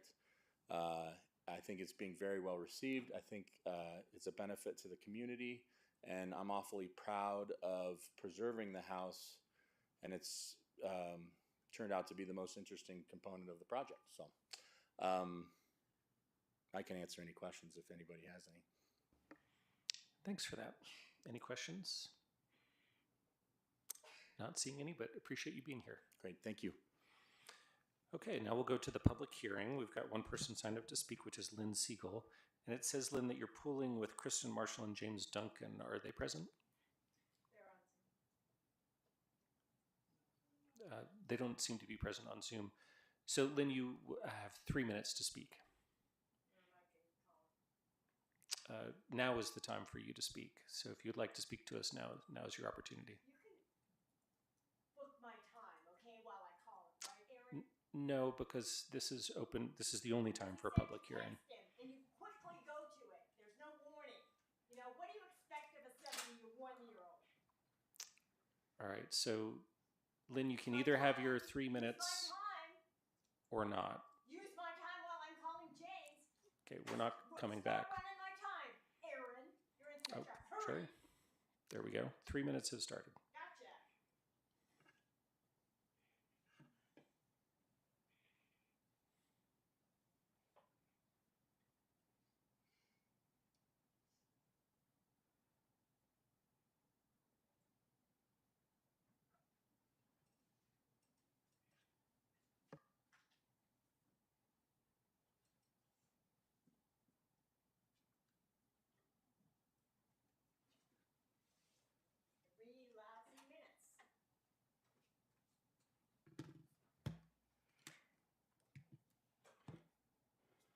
I used to like this house. I don't like it anymore. It's dwarfed. It's sterile. Like everything else in Boulder. It's got this huge condos behind it. And please stop laughing at me, Tara. Yeah, my God is right. Just be civilized, please. I'm a taxpayer. They might as well have demoed this place. And you should see the house that they demoed yesterday, 1304 8th Street. It is the house directly across the street from the northwest corner of Columbia Cemetery. I stopped by it today. It has 2 elephants on the front, big rockery. It's the most beautiful, eclectic, like charming place. It has a separate house in the back. It's got stained glass. It's just absolutely fabulous, and they killed it. Killed the life out of Boulder. That's what the Landmarks Board does in this town. That house should never. It's not funny, Tara, not funny. You want to just Lynn, take your if time you can there. refrain from personal attacks, please. The personal attack is at me when she's laughing at me, Erin. Excuse me. I don't know why they did this appeal for the individual landmarks so late in the game. Was it tax credits that they get, National Historic Tax credits, or what? This is sterile New York City, where my dad wanted to get away from New York City. That's what this house looks like now, inside. And Inside doesn't matter, does it, Marcy? Doesn't matter. You just go by the outside, just go by your guidelines, just go by your own personal, unobjective choices. Okay, thank you. And that is the only speaker, and so that brings an end to the public speaking portion of it, though. So I'll look to the applicant. Did you want to rebut anything from the public comment? Okay. Then we can come back now to the board, to the city council for discussion. Does anybody have any comments to offer, or perhaps, yes, Lauren? I wanted to thank the applicant for finding a way forward for this property to maintain this building. I used to work across the street from it, and while I will lament a little bit the lack of Halloween decor, I am glad that it is there to contribute in a way that also still allows some additional housing and modification as well. I did also just want to address a comment that was addressed towards Marcy and say that I really appreciate your professionalism and your even balancedness on everything you bring forward. So thank you. I agree with that as well, for sure. I guess I could ask, are we allowed to amend the motion to require Halloween decorations? Oh. Just kidding. With that, would anyone be interested in making a motion? It's right there up on the screen. Lauren? I would like to make a motion to adopt Ordinance 8646, designating a portion of the property at 1836 Pearl Street, City of Boulder, Colorado, to be known as the Thelma Maydew House as an individual landmark under Chapter 9-11, Historic Preservation in the Boulder Revised Code, 1981, as well as adopt the staff memorandum dated September 5th, 2024 as the findings and conclusions of council and setting forth related details. Second. Got a motion and a second. Can we do a roll call, please, Alicia? Yes, sir. Thank you. We'll start the roll call for Ordinance 8646 with Councilmember Folkers. Yes. Marquis. Yes. Shuhard. Yes. Mayor Pro Tem Spear. Yes. Councilwoman Wallach. He said yes. Got it. Thank you, sir. Just in time. Weiner. Yes. Adams. Yes. Benjamin. Yes. And Mayor Brockett. Yes. Ordinance 8646 is hereby adopted unanimously. Very good. Well, congratulations and thank you for your efforts to landmark the property. Can we go to our other public hearing, please? Yes, sir. Thank you. Our second public hearing is item 5B on tonight's agenda. It is the consideration of a site review application for redevelopment of 2206 Pearl Street as a mixed-use development with approximately 2,021 square feet of first-floor commercial space and 45 efficiency living units along with associated amenity spaces, including a second-level community deck, common lounge area, secure bike storage, and at-grade parking garage containing 18 parking spaces where 45 are required. This is a 60% parking reduction requested. It is reviewed under case number LUR 2023-00020. Thanks so much. This is one of those projects that is coming back at you, Council, and so with that, I'm going to turn it over to Chandler Van Schack. Chandler? Yeah, thank you very much. Good evening, council members. My name is Chandler Van Schack. I'm principal planner for Planning and Development Services.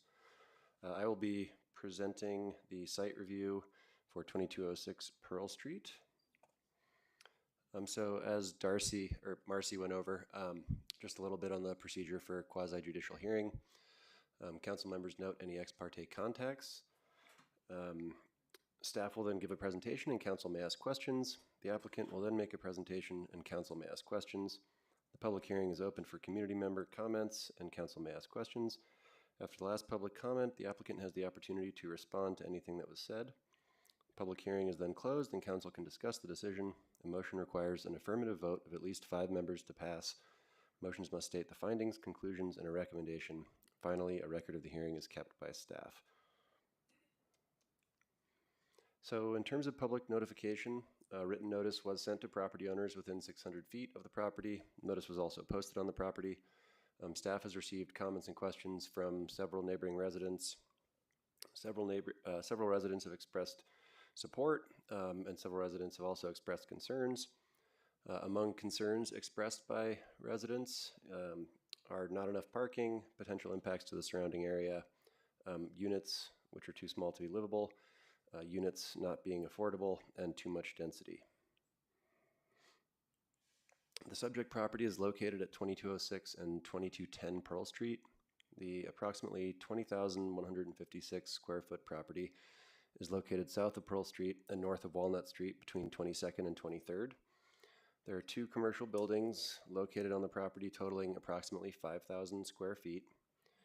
To the rear of the property is an alley. The buildings on the property are located towards the northeast corner, and the rest of the site is surface parking.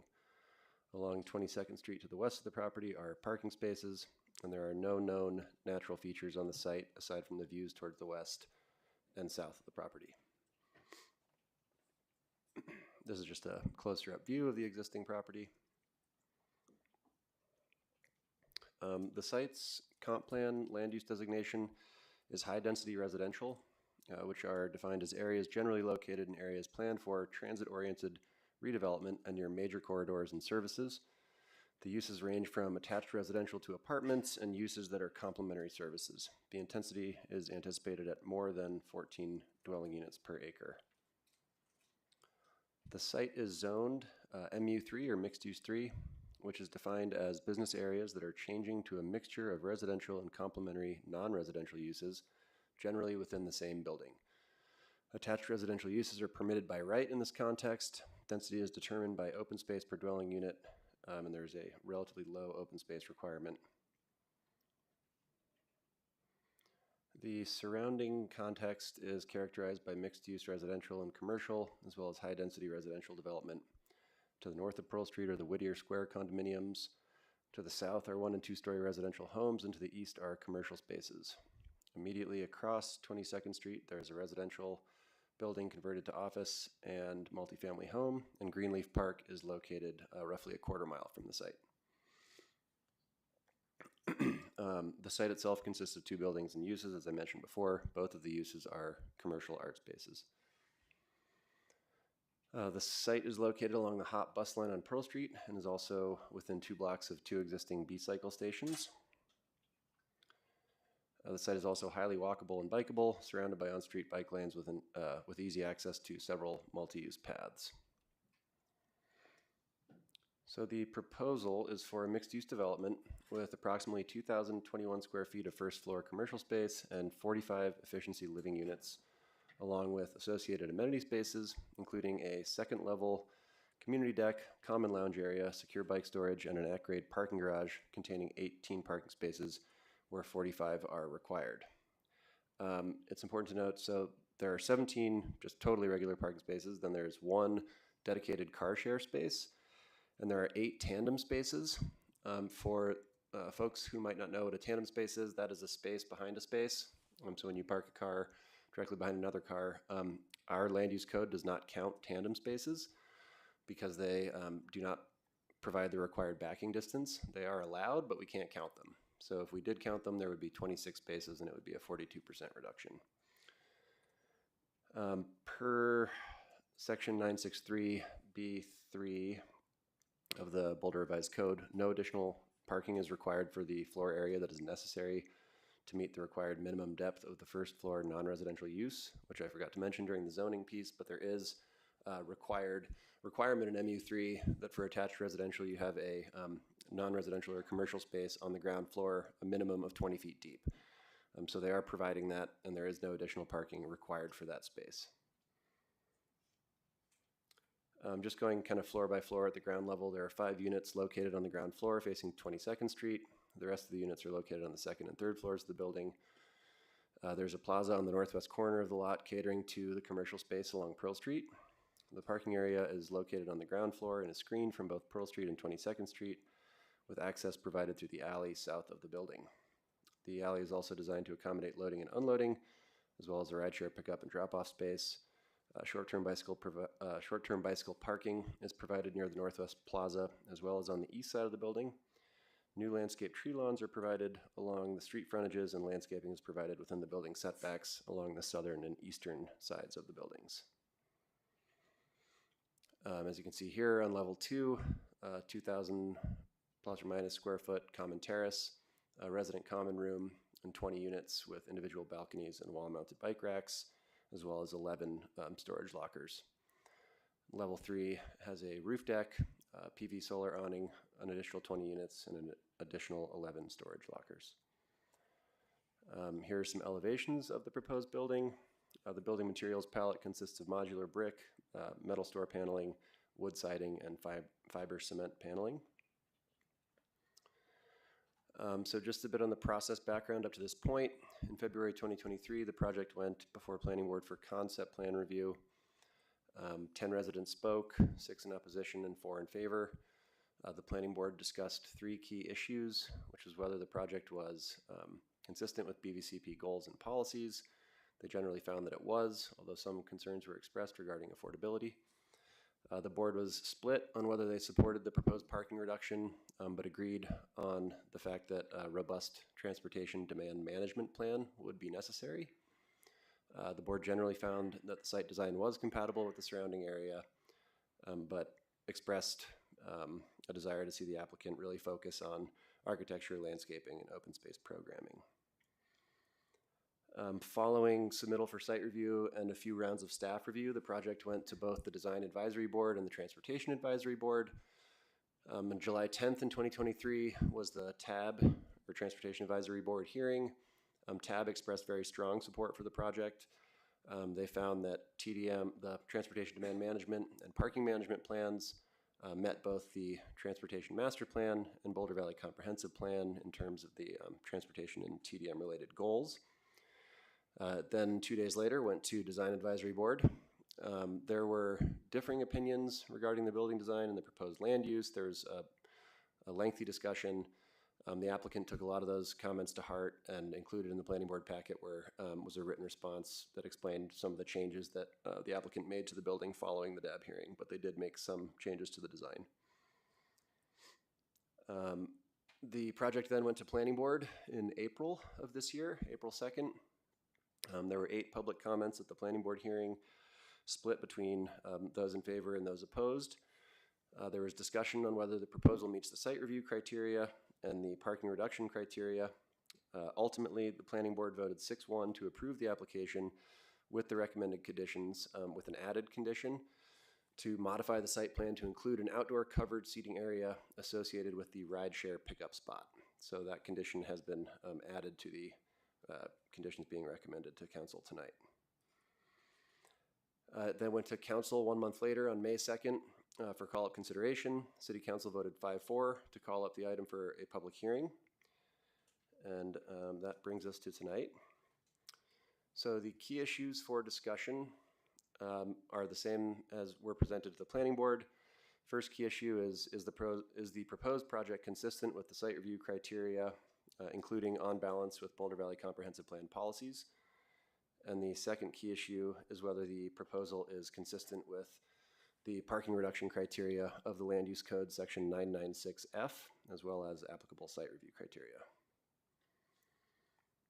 So for key issue number 1, just quickly go over the staff findings.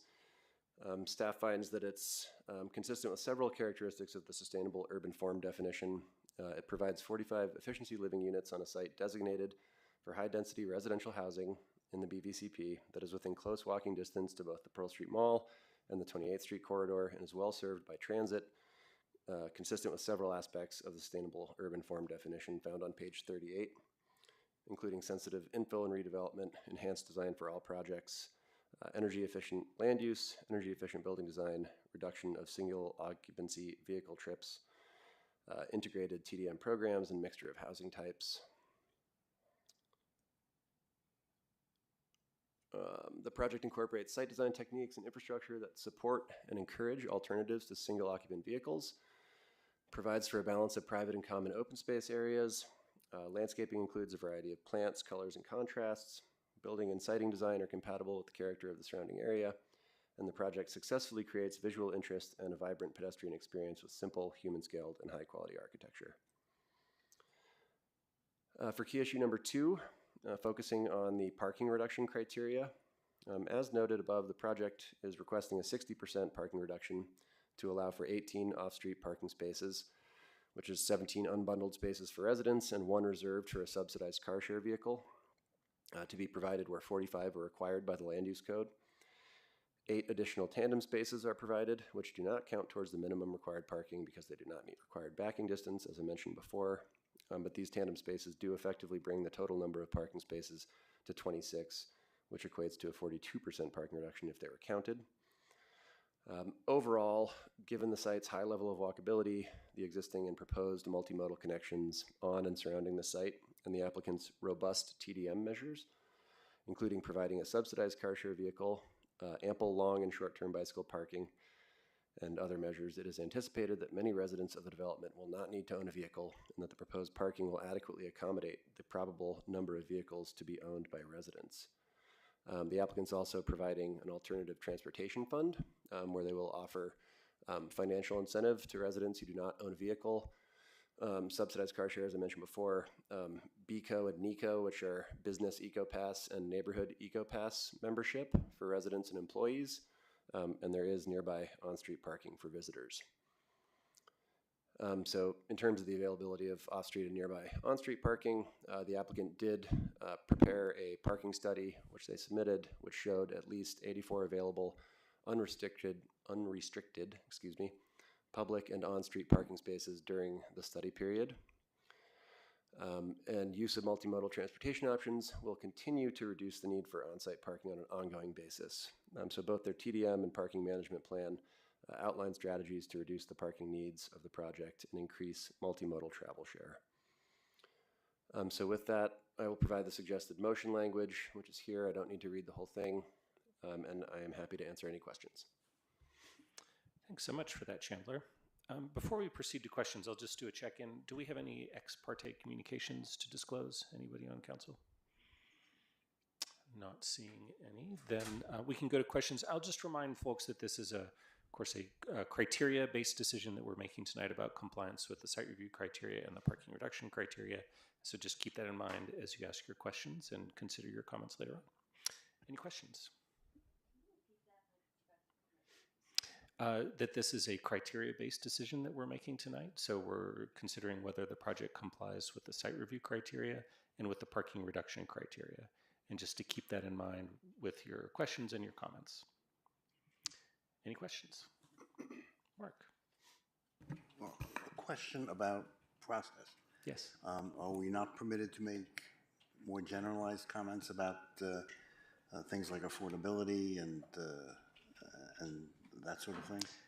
You are welcome to make some additional ad hoc comments, but we need to confine our decision, our vote, on what's in the criteria.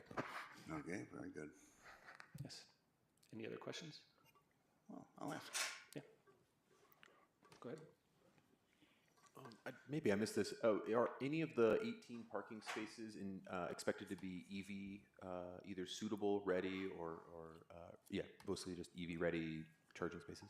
Yes. And the exact number escapes me, but I think it's 6. Was it? I can defer to the applicant for their presentation, but there are, you can see the ones on the right there listed in red.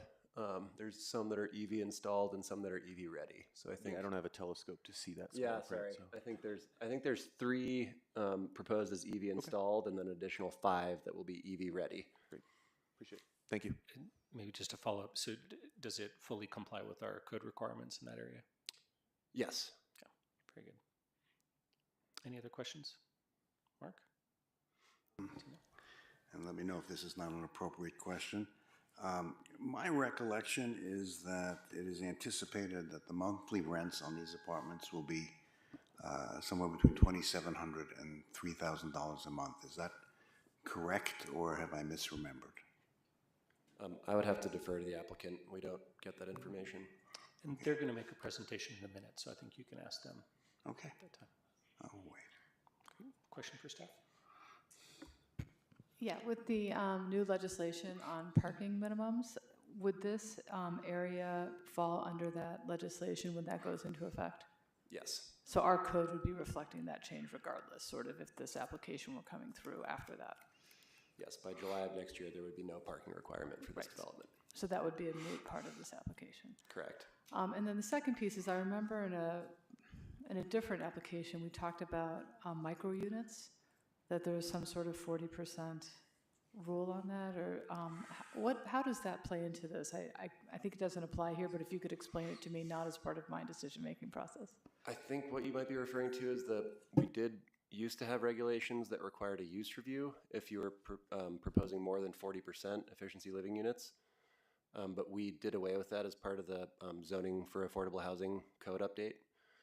So it initially came in as a site and use review, and then while it was in review, we changed the code, so the use review is no longer required. Perfect, thank you. All right. Oh yes, Lauren. You probably don't have an answer to this question, but just in case, I know that especially in our older neighborhoods, I have seen a lot more smaller unit types. Do you have any idea, like from buildings prior to our current code,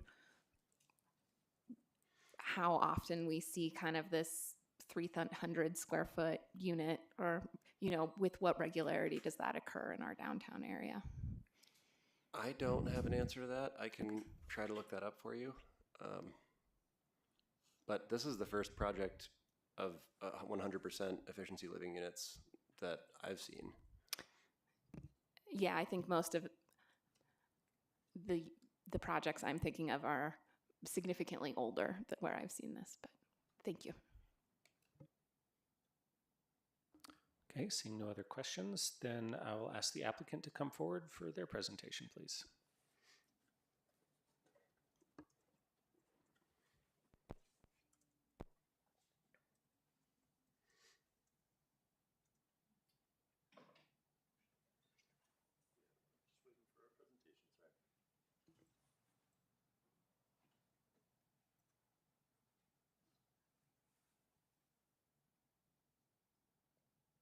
If you could start on the first slide, please.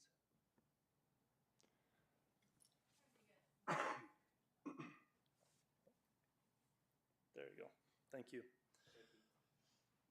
Thank you for your service and your time tonight. We appreciate the feedback that we've received so far in this extensive process. It's been great working with Chandler.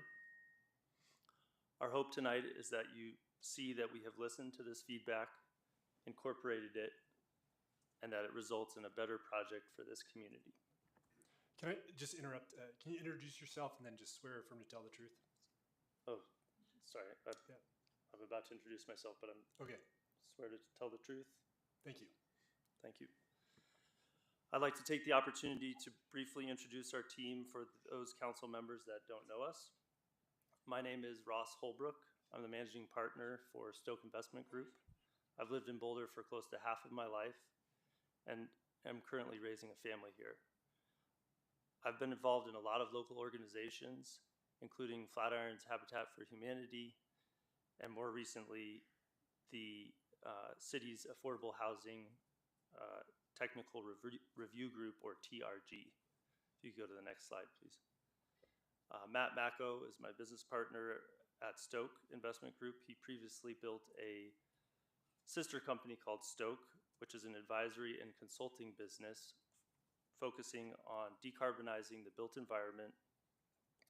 They've done over 100 net zero projects and do global work for large organizations and municipalities.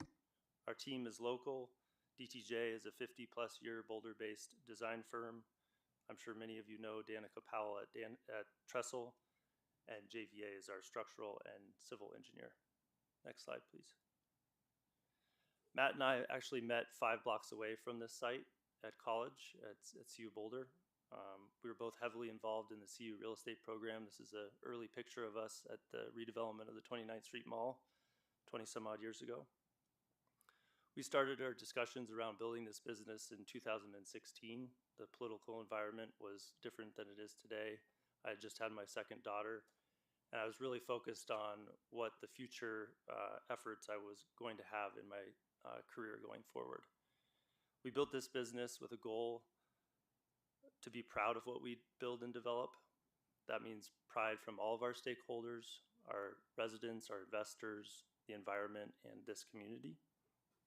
We think our focus around housing and sustainability is very aligned in the city's goals around housing and sustainability. Our goal is actually to bring the cost of new housing down with smaller units, less parking, quality finishes, and most importantly, in great locations. Go to the next slide. Danica. Thanks. This is Danica Powell with Trestle Strategy Group. Do I need to be sworn in as well? I will tell the truth. Can never hurt. What? It can never hurt. Okay. All right. So this is our project timeline. We've been at this for a while. As you can see, we started in 2021 and have really visited every board and commission that the city has. We visited Planning Board, as Chandler mentioned, in 2022 with our concept submittal. And we are here before you with our site review, which is really only for a parking reduction at this point. Many of the code changes that have been made would now warrant this project not requiring site review or use review. Next slide. So I heard a lot of these questions in your questions to staff, so just to comment on those. So when we started, we would have had to do site review because we had over 20 units and over 20,000 gross square feet. Now that limit was raised to 30,000 square feet for residential. Use review was required for having all efficiency living units, which are units under 475 square feet. So that requirement is no longer in place. So the only reason we're here before you is for a parking reduction. 25% is allowed administratively. We are proposing 60% with really a 42% reduction. And I just want to note that we have a dedicated on-site car share space that our code also doesn't contemplate, doesn't give credit for. In the city of Denver, they give that is it equivalent to 5 parking spaces. So that will be paid for by the developer and included for forever in the development. And as you also noted, this would probably not even be required to go through site review with the upcoming parking code changes. Next slide. As you know, you're the ones that have been reviewing this most recently. The city is exploring eliminating parking minimums. This would be a site where that would happen. As from the data that was shown from the Fox total parking study, there's an excess of parking, especially for mixed use retail and commercial uses. And we found that in our own parking study that we did and conducted over the course of this project. Next slide. So this just quickly is a schematic that we showed at concept review. You can see we largely held to the massing and form of the building and really focusing on the articulation and streetscape. We did hear feedback from you about the focus on car light living and support of parking reduction, and really wanted to focus on the mobility and the parking and transportation aspect. This board, I think, referred us to both TAB and DAB, who we visited with and took their comments to heart. And next slide. These are some of the comments from the TAB review. As Chandler did mention, there was a strong support from TAB. They were very excited to see the TDM that was being proposed at the site and the emphasis on multimodal access. DAB, we did get a lot of comments, some conflicting comments, as can be with architects, but we did take those to heart and kept the simple design that we wanted to, as well as trying to create some more articulation as we were advised. And our architect will be here to go through that in detail. Next slide. We did receive 6-1 approval at Planning Board in May, and we did add a lift share. This is just a schematic. We haven't actually designed, or not, I'm sorry, we have a dedicated Uber and Lyft site on the street. So we have a car share dedicated space. We also have an Uber Lyft dedicated space, and they wanted a bench for people in the neighborhood who might come and wait for their ride share. So that will be added. This is just a really quick design that we did. We'll work with staff during tech docs to design that further. And next slide. Just surrounding developments, just noting what the AMIs in the area are. I know that this is not part of the criteria, but it has been up for discussion since the beginning. A lot of the projects that have been built recently were by right projects that were luxury townhomes and condominiums that are selling currently for 200 to 40% of the AMI.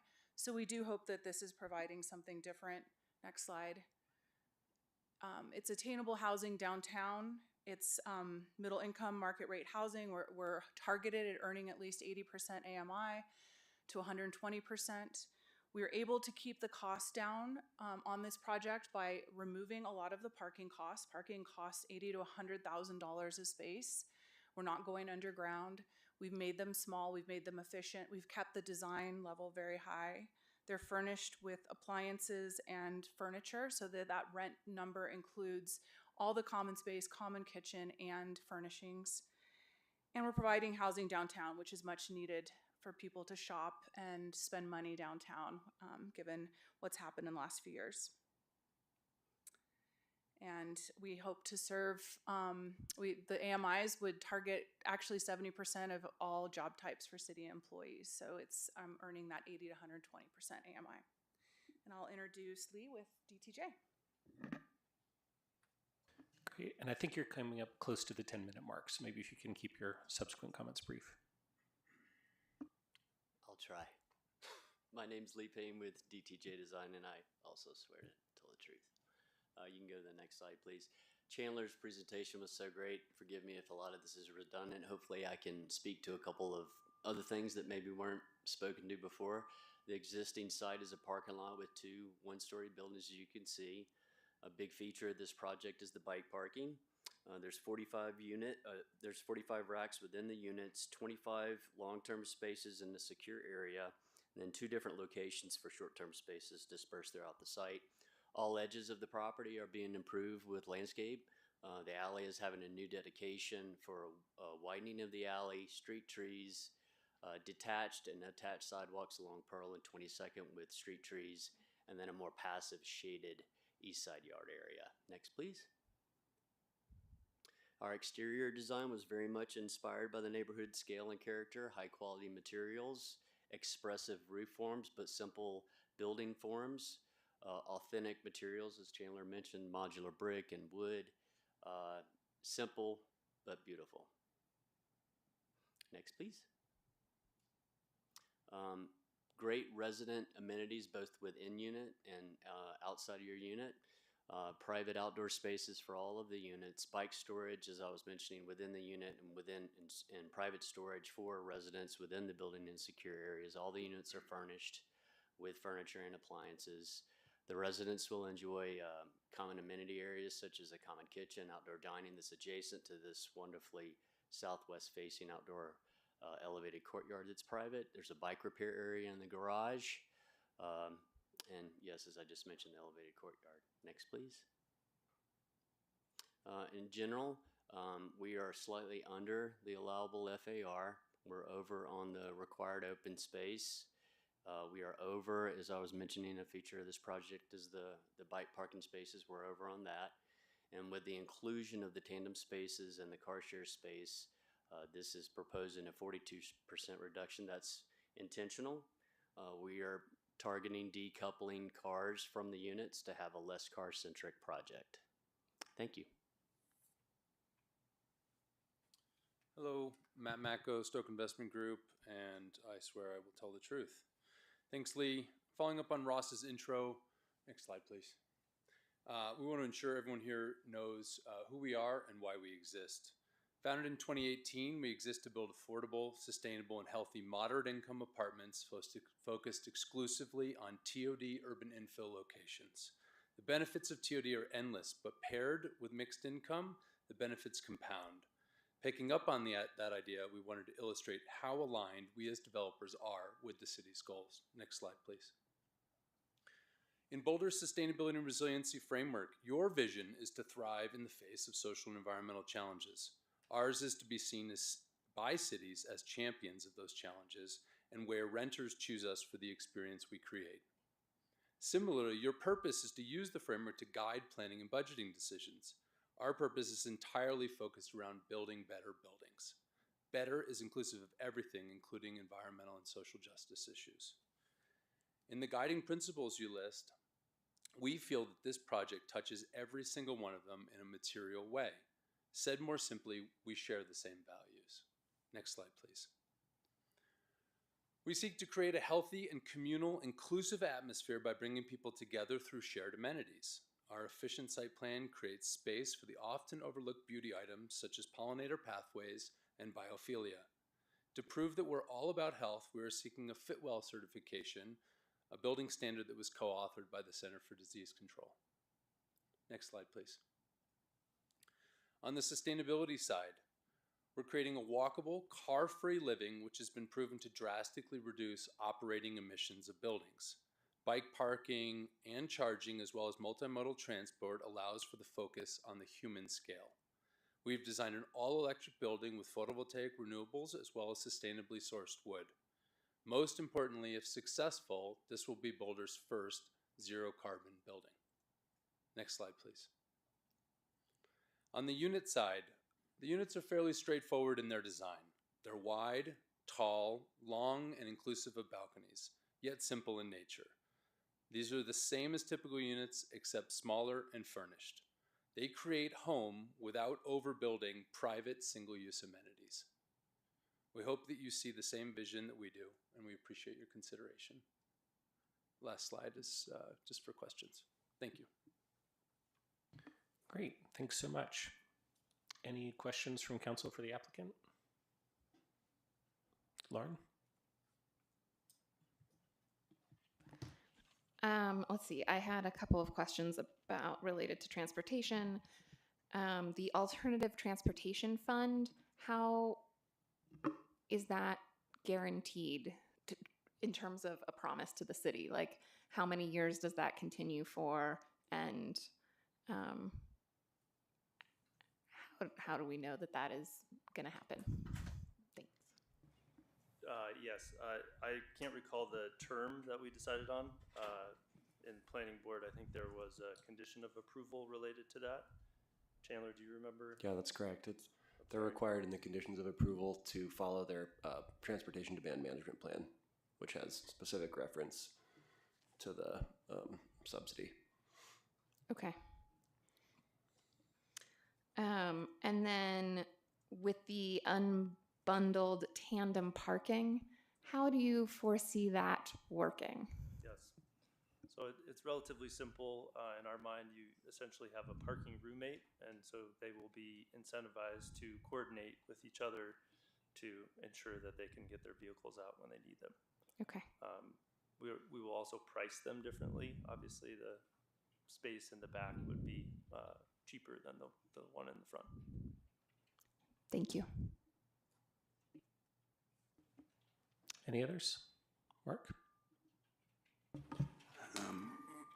I'll go back to the question I raised briefly before. My recollection is that these are going to be marketed at somewhere between $2,700 and $3,000 a month. Is that not correct? We don't know what we're going to charge because we don't know when it will be built, but our target is 80% AMI and above. And that changes every year. It's based on county census data that the Colorado Housing Finance Authority publishes every May. Well, with all due respect, are you telling me you have not provided a pro forma with these kinds of calculations and anticipated rent charges to your lender, to your equity investors? I mean, is this, are you not going for outside equity or financing? Because I can't imagine that you would get that financing without a pro forma that indicates what you're going to charge. We don't have that information, I'm sorry. 1,700 to 2,600 2 years ago. I remember it. Yeah, I mean, I'm pretty sure. And my follow-up question to that is, assuming I am correct in what I read previously, how does renting the most expensive efficiencies ever seen in Boulder operate to bring the cost of housing down, which was one of the statements that was made earlier? I'm going to go ahead and try and answer that. The area median income is $100,000 right now, and the average area median income, or the 100% AMI for a studio apartment, is $2,500. So those are the tables that are available through CHAFA. We're targeting 80 to 120% AMI. I've worked on many residential projects in Boulder, and to be honest, this is the first time I've ever been asked what the rents were or how much the units will be sold for. That has never been part of the criteria. There's data that shows that this is not the most expensive project per square foot in Boulder. Well, forgive my presumption for asking these questions. I'm just a little concerned when it appears to me that anyone making less than six figures, if they choose to live here, is going to be rent burdened. But it's the market. If you can sell it, more power to you. Could I jump in there? Sorry, I think that was an inaccurate statement. So 80% of AMI is actually close to 80,000, which is not six figures. No, but I'm simply saying if in fact the rent is $32,000 a year at $2,700 a month. I did not say that. Well, that was a figure that was published a while ago, and if you're saying that's not true, then I'll take your word for it. But at that level, anyone who is making less than $108,000 would be paying more than 30% of their income towards rent, and that means they would be rent burdened. So. But let's move off of that, because obviously you don't really want to engage in that.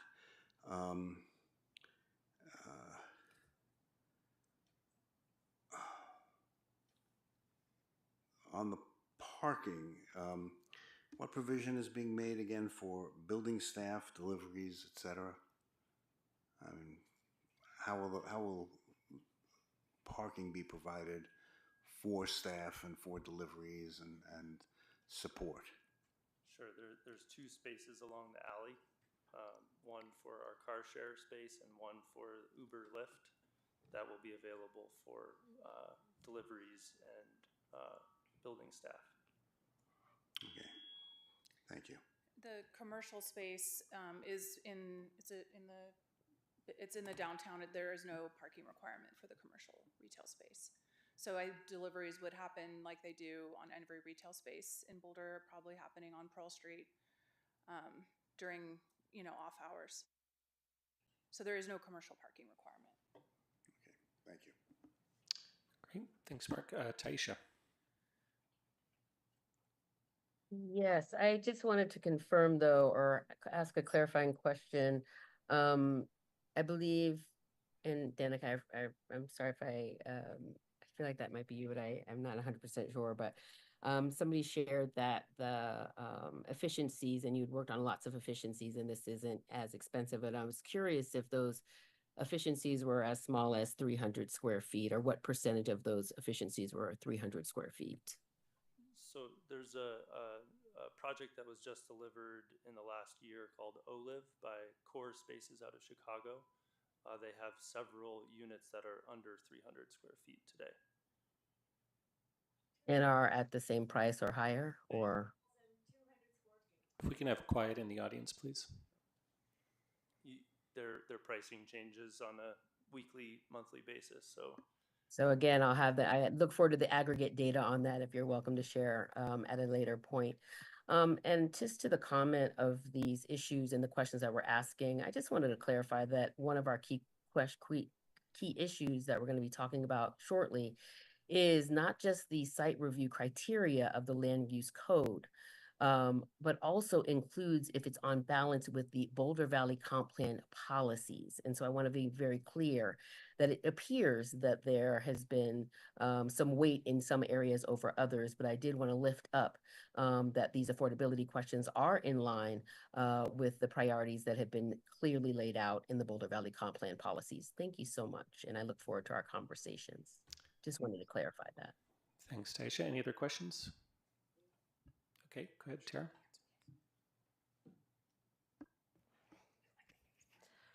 I don't need this for myself, do I? I have a question about the parking requirements. So how much are people paying per month for those spaces? Is it $125 to $150? Yes. So and this is for the community especially to understand, because I don't understand it. I assume some other people don't as well. Is the community saving money on parking reductions if they're paying for parking spaces? So where does the savings go to? Sure. So if we were to build a parking space for every resident, the project would be more expensive, and therefore residents that don't own a car and choose not to own a car would still be paying for their parking space. Right, so you don't save money for the people that I see. Okay. Maybe a different way. The project would cost less. The project costs less because we're not going underground with parking.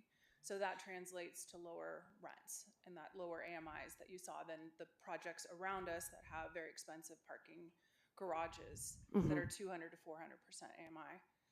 I wanted to, does that answer your question? Go ahead.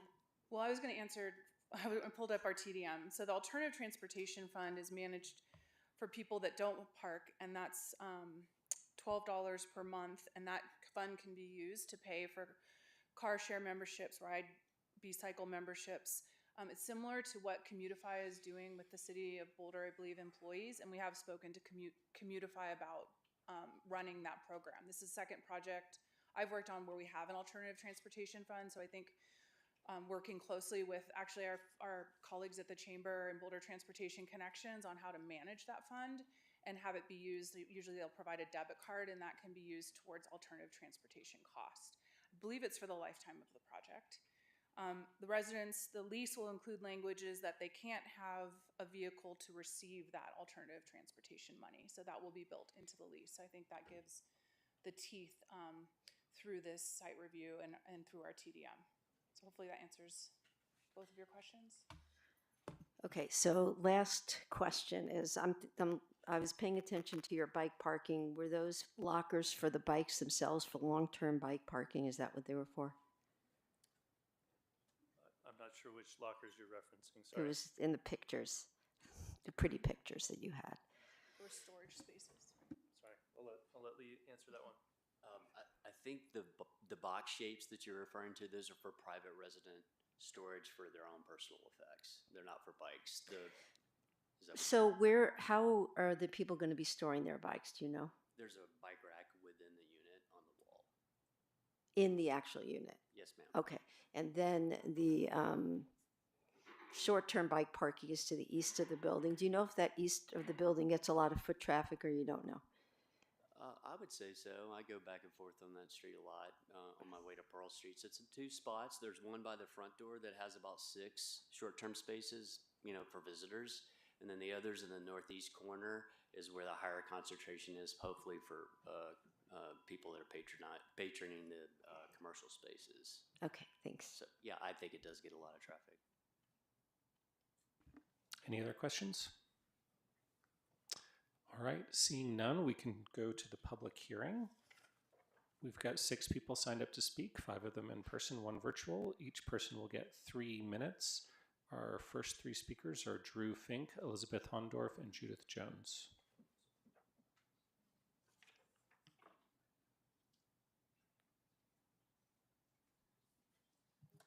Can you hear me? Great. Good evening, Council. My name is Drew Fink. I'm a resident of Boulder. Until very recently, I was a neighbor of this site, and I continue to own a residence that's occupied by a family member. I'm very supportive of this project. Having lived in the same block, I know how fantastic the location is, with easy walking, biking, and public transit connections to commercial areas.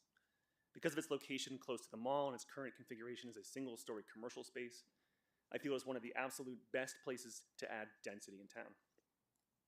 A project like this allows more residents to live right downtown, close to where they work and socialize. I believe there's been some pushback about the proposed rents, but they will be affordable to residents making median incomes and are in line with other recent new construction. I went online to see what current job openings in Boulder were at that income threshold. I was interested to see that it was most commonly health and education professionals, dental hygienist, occupational therapist, residential caregiver, special ed teacher, family therapist, etc. These are critical roles in our community that will be easier to fill with attractive housing options. More broadly, this community says that it wants to encourage the creation of affordable housing, but this very meeting is a factor in the high cost of housing. If this project was just more high-end townhouses, the site would already be under construction. But because this local team chose to take an innovative, design-oriented approach to reducing the cost of housing, one that does not rely on grants or subsidies, they're being penalized with a drawn-out review process that's added significant cost and risk. What message does this send to others that want to build middle-income housing? Anyone watching this process will be forced to think twice. I encourage you to vote in support of this project, and I hope that you'll think critically about how both the decisions you come to and the processes through which you come to those decisions set the tone for the community. Thank you. Thank you. Now we have Elizabeth Hondorf, Judith Jones, and Lynn Siegel. Is Elizabeth here? Okay, not seeing Elizabeth, we'll go to Judith.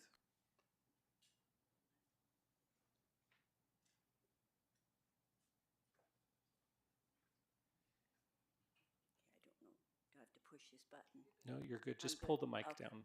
Okay. Okay, my name is Judith Jones. My address is 1905 22nd Street. My property is 1/2 block from this project. I have lived here for over 45 years.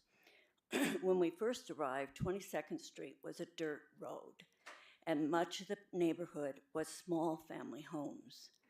Over the years, we have tried to keep the neighborhood a good place for people to live.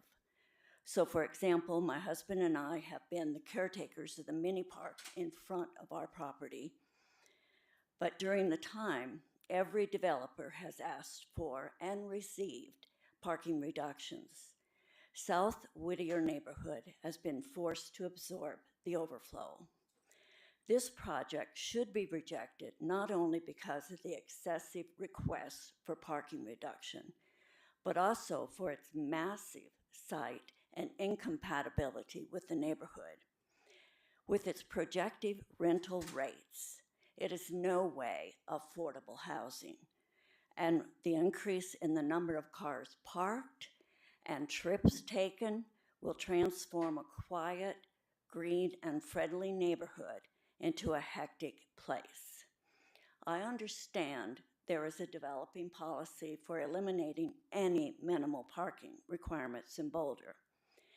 This idea of forcing people to use an inadequate mass transit system by decoupling people from their cars needs to be thought through. The more affluent residents of Boulder have private parking. It is only the less affluent who will be impacted. Their landlords will charge extra for parking space, such as this project, or they will have to compete for the decreasing number of public parking spaces. Neither Boulder nor the surrounding communities have the infrastructure for people to work without cars. I needed a car to get to my teaching job. Most working people still do. Thank you. Thank you. Now we have Lynn Siegel and then Darcy Kitching.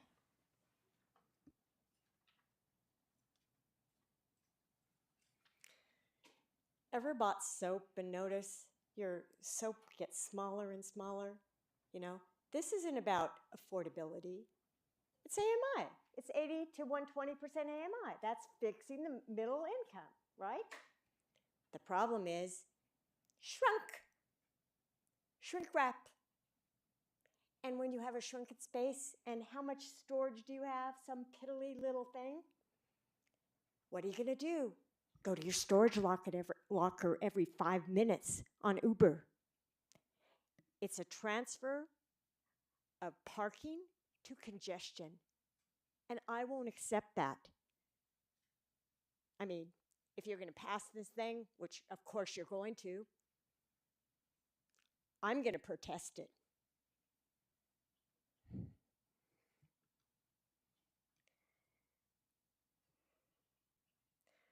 Boulder Valley Comp Plan, indiscriminate type things, you know, like people need space.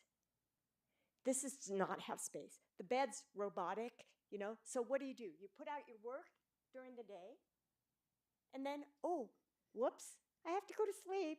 Oh, well, my papers are all messed up. You know, practically speaking, you're trying to squish into a tuna fish jar, you know, and extract the wealth and the profit, the maximum amount you can get. What this community needs to do is get some creative architects that can do communal housing with different themes and different types of individuals, you know, or families living together. You know, this is not, it's not cheap at all. I mean, it's cheap because, you know, but they've got toilets for each person in there. You can't have more than 2 people in there, and you're not going to. You're going to have one. Washer, dryer. Nobody asked about that. But, you know, that's what the communal house should have. Up to 10 people on one washer, dryer. And then you have these little tiny kitchen things that no one's going to eat there. Of course, you want them to go down to Pearl Street Mall. Yeah. And increase our tax revenue. Good luck with that, because you're going to increase my ability to ride my bike around town with more cars. Cars from them, and they've got their bikes in their units. Hello, these big wheel bikes in a 300 square foot unit. You know, and yes, Olive has 200 square feet for $2,000 $2,000 a month, granted. But these guys are now building over on Walnut for 375 square feet. You know, your time smaller is is up, not but thank you. better. Our last in-person speaker is Darcy Kitching. Hi, everyone. I'm Darcy Kitching, Associate Executive Director of Boulder Chamber Transportation Connections, speaking in support of the proposed development. There's a question of the feasibility of a car-free or car-light lifestyle, with some asking, who would want to live like that? Well, about 8% of Boulder households, thousands of people, live here car-free, but I'll focus on 2. First, the person who lived in my South Boulder condo before me. She was an active person who worked part-time as a pet sitter, walking dogs in the neighborhood. She loved living on the skip bus line and not having to worry about maintaining a car or driving as she grew older. Second, my 40-year-old colleague at the Boulder Chamber who lives in a small unit less than a block from the proposed project.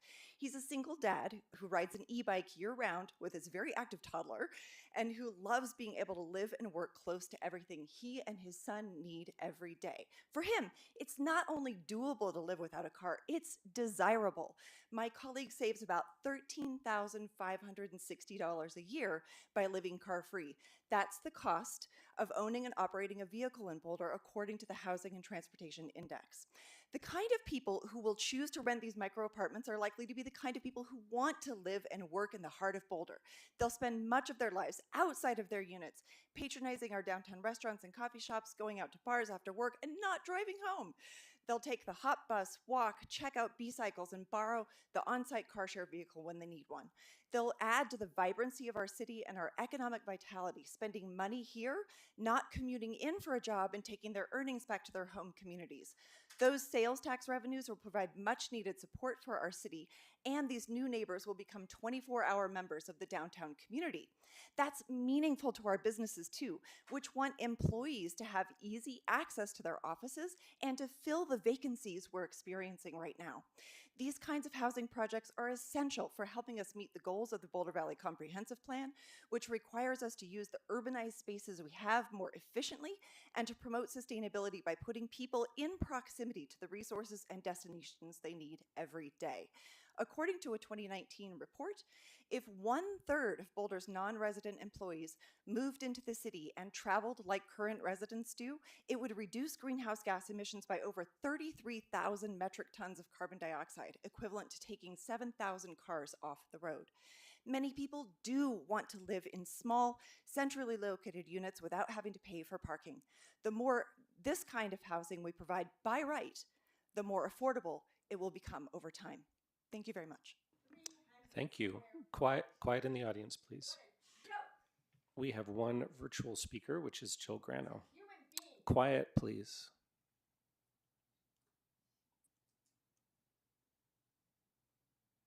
Good evening, Council. Thank you guys so much for the work you do for our city. I'm truly so grateful for each one of you. And tonight I'm here speaking in support of this project. So according to the recently released DRCOG study that Councilmember Spear shared today via hotline, Boulder needs to construct over 10,000 new housing units over the next decade for individuals making 120% of AMI or below. These ELUs help us move towards that goal. And look, I understand that $2,500 to $2,700 for an ELU sounds high, but what would you rather have these developers build? Luxury condos? Fewer, larger apartments that are going to cost even more per month? I mean, this isn't a BHP project, and I'm truly confused as to what you think a better alternative would be here. I implore you to focus on the form and structure of this project and not the potential price of the units. They're market rate units and they're going to fluctuate with market conditions. If we build more of these, there'll be downward pressure on these rental prices. Delaying or rejecting projects like this only contributes to upward pressure. By right, the alternative to these ELUs in this location is more luxury condos that we have all over Boulder right now. Rather than serving those making AMI, luxury condos serve only an elite population.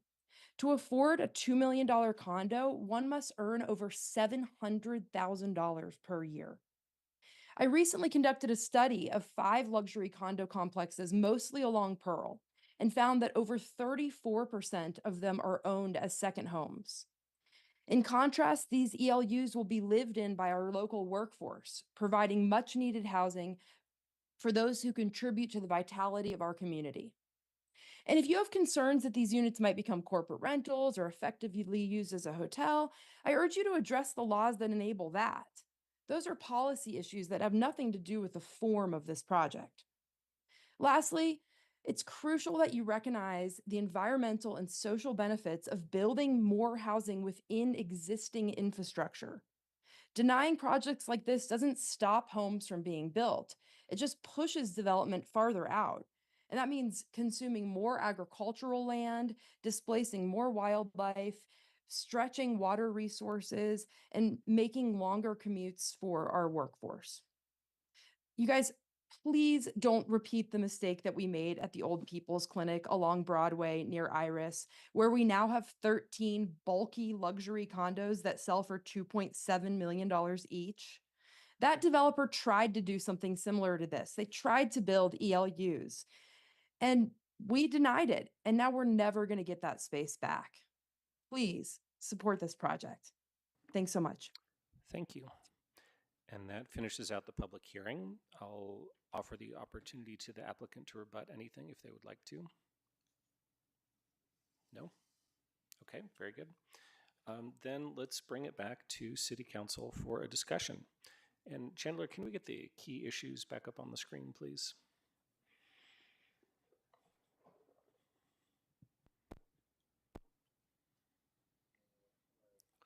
Great. So our key issues are, is the proposed project consistent with the site review criteria, including on balance with the BVCP policies, And is the proposed vehicular parking reduction consistent with the parking reduction criteria, as well as applicable site review criteria?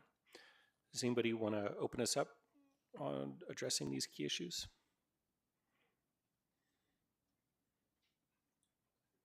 All right, Matt? Chomping at the bit here. Well, so for one, I mean, it's going to be a yes for me, pretty straightforward. But I do think that in terms of some comments about that, I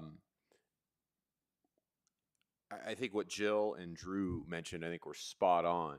What would this place be other than this? This is exactly the kind of thing that so many of our codes are trying to create, and so I don't know why we would get in our own way. We've been spending, at least on my entire time for council, trying to get to a place where this is something that can happen and maybe happen faster than we've otherwise had, and we've been getting out of our own way with code. So this is exactly the kind of thing. I mean, 4 townhomes going for $2 million a pop is the opposite of what we're looking for. So I appreciate the applicants for bearing with us as we navigate how to make our codes more conducive for the values that we have in our community. So sorry it's taken so long to get there, but appreciate your patience in the pursuit of that. With regards to parking, again, we've got staff working on this. This is exactly the tripod of parking reductions that we've asked staff to do, and this project is doing exactly that. And on top of that, the state just told us to eliminate parking minimums. So I don't know what there is to really mention about parking other than that's exactly where we want to go with things. So we may not like that this isn't some permanently affordable thing, but that's exactly what our code gets by right. And it's fantastic to see that we're heading there. So I just appreciate the applicants for, you could have left this sound and said, see ya, we'll go somewhere else, but thanks for sticking with us, and I look forward to seeing this project come to fruition. So appreciate that. Thanks. Nicole? Thank you. And it's a yes and yes for me as well. And I just want to note, just thank you to the applicants. You have worked so diligently to help this project align with our sustainability and transportation goals. I know that's the focus of what we're talking about tonight. I really appreciate your persistence here. Just a quick little anecdote. When I met my husband in 2000, he lived in a very old, tiny little efficiency unit in a 16-story apartment building in downtown St. Louis. And I went back and was trying to talk with him, hey, what were you paying for that? Do you remember? And on a graduate stipend, this was St. Louis, of course, but he was basically making 80% AMI and was paying something that today would be equivalent to the price range that we've kind of been talking about here. So, and it was very old. So just want to note that. But in his studio, the very first time I went there, I walked in, it was so tiny. His bike was taking up a quarter of the space with all his cycling gear in this tiny little studio apartment. And there weren't car shares, there weren't secure bike storage spots, there weren't any community areas or places to bring people together. And hearing about this project, it's amazing to me how far we progressed in 25 years. And variety is so wonderful in our community, and I really appreciate you bringing this product type to this market here. And just thank you so much for persisting with this. It will not be for everyone, but it will be for some people, and they will appreciate what you're bringing to the community. Thanks. Anybody? Oh, Ryan? Yes, and I would concur with everything I heard from Nicole and Matt. This is an excellent project. The team brought a solid project concept in May. They made it better, addressing feedback from our boards. It seems like the details have gotten a lot of attention because what we're doing here, or what you're doing here, is being taken as a little bit exotic. And I think that's a statement that this is a category of housing that we're short on and need more of. As Nicole said, this is not for everybody, but there's an incredible and perhaps incredibly surprising diversity of housing needs, and this is the step in the right direction. The fact is, the cost of housing in Boulder is high, and I would compliment the team with their vision about thinking of costs in terms of the holistic costs that combine transportation, housing, and other amenities. This is in the urban core. Per person, this is going to reduce impacts, costs, I should say, in our community compared to anything else I've seen on council. And I think you set a new bar for us as we start thinking about updating our transportation demand management planning. So Thanks for sticking with us. I hope the next project that has this kind of a format and a footprint can sail through more quickly. Thanks again. Tina. Yeah, thank you, staff, for helping understand all the different issues, and to the applicants with their presentation. I do feel that this meets our land use code and the BVCP policies, and because of the changes in parking requirements, I also think it meets that we should move forward with the parking reduction. Separately to the thought around the just sort of its ad hoc comments, my particular interest is trying to find ways to help people with children live in the city of Boulder. And so it is upon us as a council to think about our BVCP policies and how we create incentives and conditions that will promote that kind of development as well in our city, as well as for this market that's being served in this development. So that's my basic comment. Do I have anything else? And also I am sensitive to the transportation issue and the congestion of cars in downtown Boulder. We have so many challenges in transportation, and we're also aware that we haven't met the transportation hopes and dreams that we had in terms of buses, in terms of the frequency of buses, especially to the airport and to downtown Denver. We have so much work to do, so I hope that when we see projects that have reduced parking, that we are sensitive to the neighborhoods and come up with solutions so that as we become the transportation state, which doesn't seem it's going to happen next year, that people can live easily in their neighborhoods while they need to drive a car to their work. Thanks. Thanks. Anybody else? Good. Mark? Okay, and then Tara, I can't see you over there, Tara, so you got your hand up. And Lauren? Yeah, obviously I'm going to have a substantially different take on this. First, with respect to BVC policies, the comp plan is a little bit like the Bible. You can pick and choose among policies and justify almost anything. Under economic vitality, I could probably make an argument in favor of fracking in Boulder. And so it's just to say it conforms with BVC policies is not really a satisfactory comment to me. I don't mind parking reductions, but I think this one could well be a little bit excessive, and that's of concern to me as well. And I want to focus on what Tina said. What this city requires is more housing for families, for people with children that will go into our school system.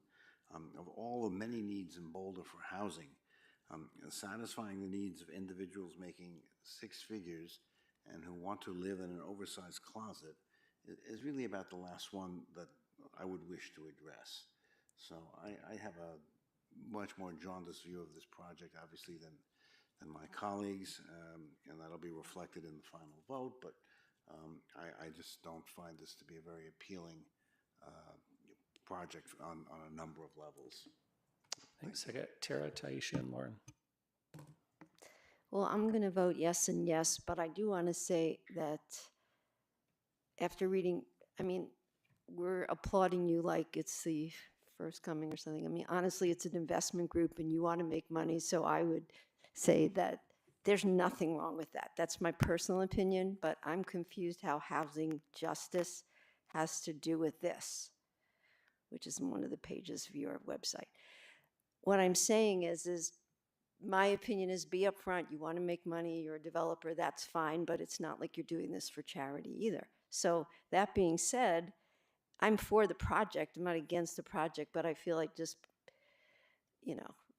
we called it up because it was an important issue, and I feel a little bit chastised that we called it up. Should we? No, this is an important issue that we wanted to hear from you, and I'm satisfied with what I heard in general, but I felt it was important enough that we should call it up. Also, I do want to say just a quick word about the bike situation. Everything's a situation for me. We have a lot of stolen bikes right now, like 2 to 3 a day. And so I'm thinking that if you want to do even more innovative work than you're doing now. Maybe look into how we can have your outside bike parking with maybe something more innovative than just bike racks, because it's a pretty big problem, and I'm looking for companies that will join with us and try to help us fight the bike crime in a more substantive way than just regular bike racks. So maybe you can look into that, and that's all I have. Thanks, Taisha. Thank you so much. I would love to, I really commend, I ran on climate and cultural resilience. I absolutely commend all of the environmental and sustainability efforts, with the exception of the 2 parking spaces for Uber and Lyft sharing for 48 people or 48 units or however many. You and I know that's not enough. That math ain't mathin'. But other than that, I really do appreciate that aspect, and it does align with much of our BVCP policies, as well as clearly aligns with the site review code. And I agree, Jill, that the code, the design, the form is amazing. It's amazing. And I can't wait to work with our colleagues and intergovernmentally to really think differently about how we do housing. And so this is where I will be a big no on number 1, because I do not believe it aligns, or rather it is inconsistent with our BVCP policies. And specifically, I'm going to lift up policy 711, balancing housing supply with employment base. So one of the speakers, thank you so much, mentioned city staff. And again, remember, our city staff range is quite large, and much of our city staff can't even afford to live here now. And so again, 7.11 speaks specifically to the Boulder Valley housing supply should reflect to the extent possible, employer workforce needs, locations, and salary ranges. And if our conversation around minimum wage has taught us anything, or has shown us with very robust evidence that our workforce currently does not have, or rather our housing needs does not meet the workforce needs, or our housing stock doesn't meet the need.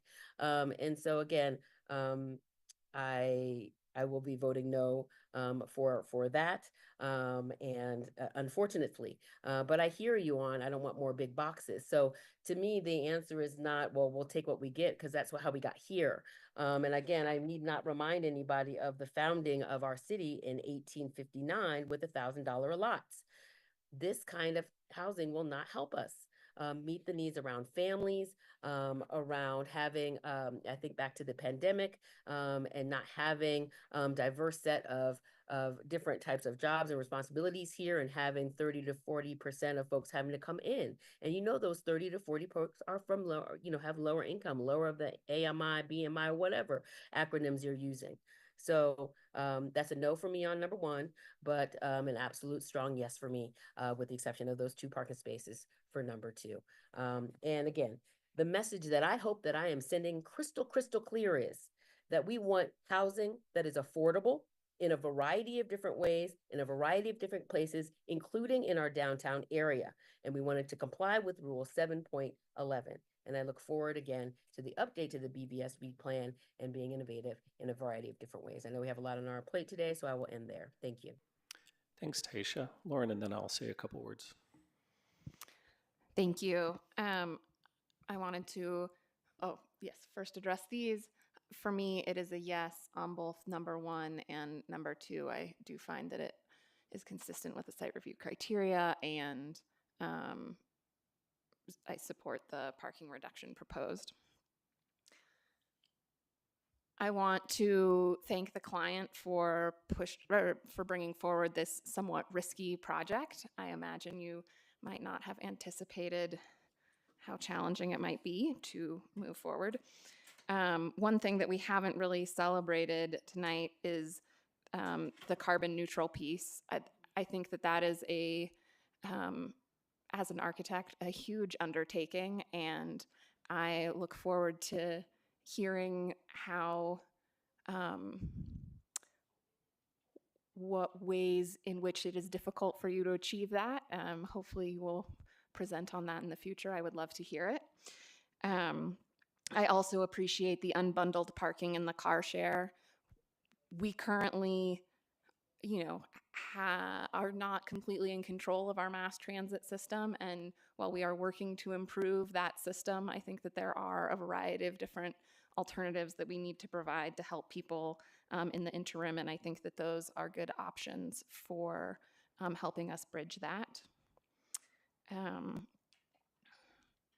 And while this project alone is certainly not going to solve our affordability issues, having a variety of housing types is a significant part of creating an ecosystem of housing options that helps with affordability in our community.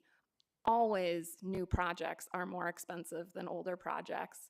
And so even when as new, this project is going to be more affordable in terms of being affordable to people making 80% of AMI in our community than many other new projects in our community. And that affordability is likely to deepen over time.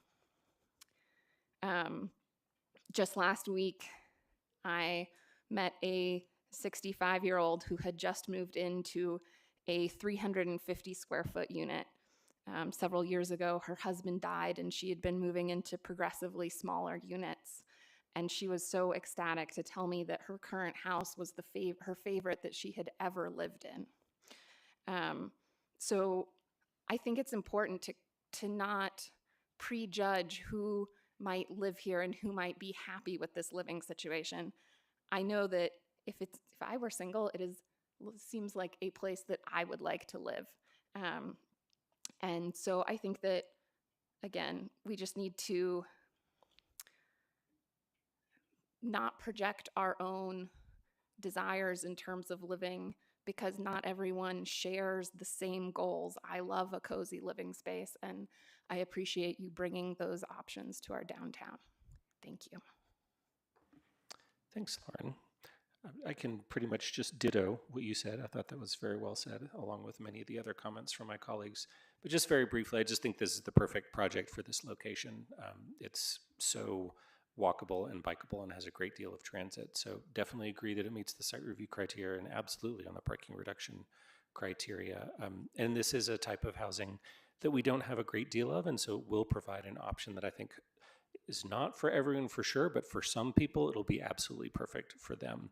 And so we'll have 45 folks who are able to live right near our downtown in ways that they probably otherwise would not be able to, people making that 80 to 120% of AMI.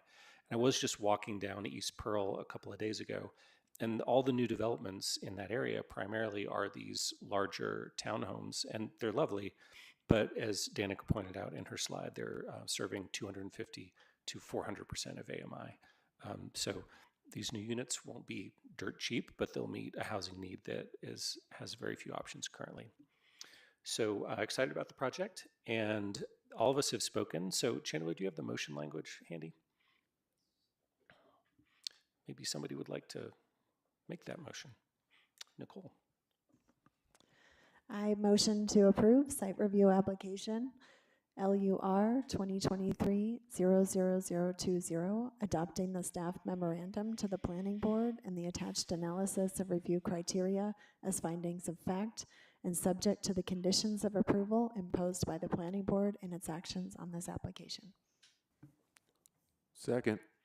Got a motion and a second. Alicia, shall we do a roll call here? Yes, sir, please. Thank you. We'll start the roll call on the site review of 2206 Pearl Street with Councilmember Marquis. Yes. Shuhart. Yes. Mayor Pro Tem Spear. Yes. Councilmember Wallach. No. Weiner. Yes. Adams. No. Benjamin. Yes. Mayor Brockett. Yes. And Councilmember Folkerts. Yes. The site review plan plan for 2206 Pearl Street is hereby approved with a vote of 7-2. Congratulations. Shh, shush in the quiet in the audience, please.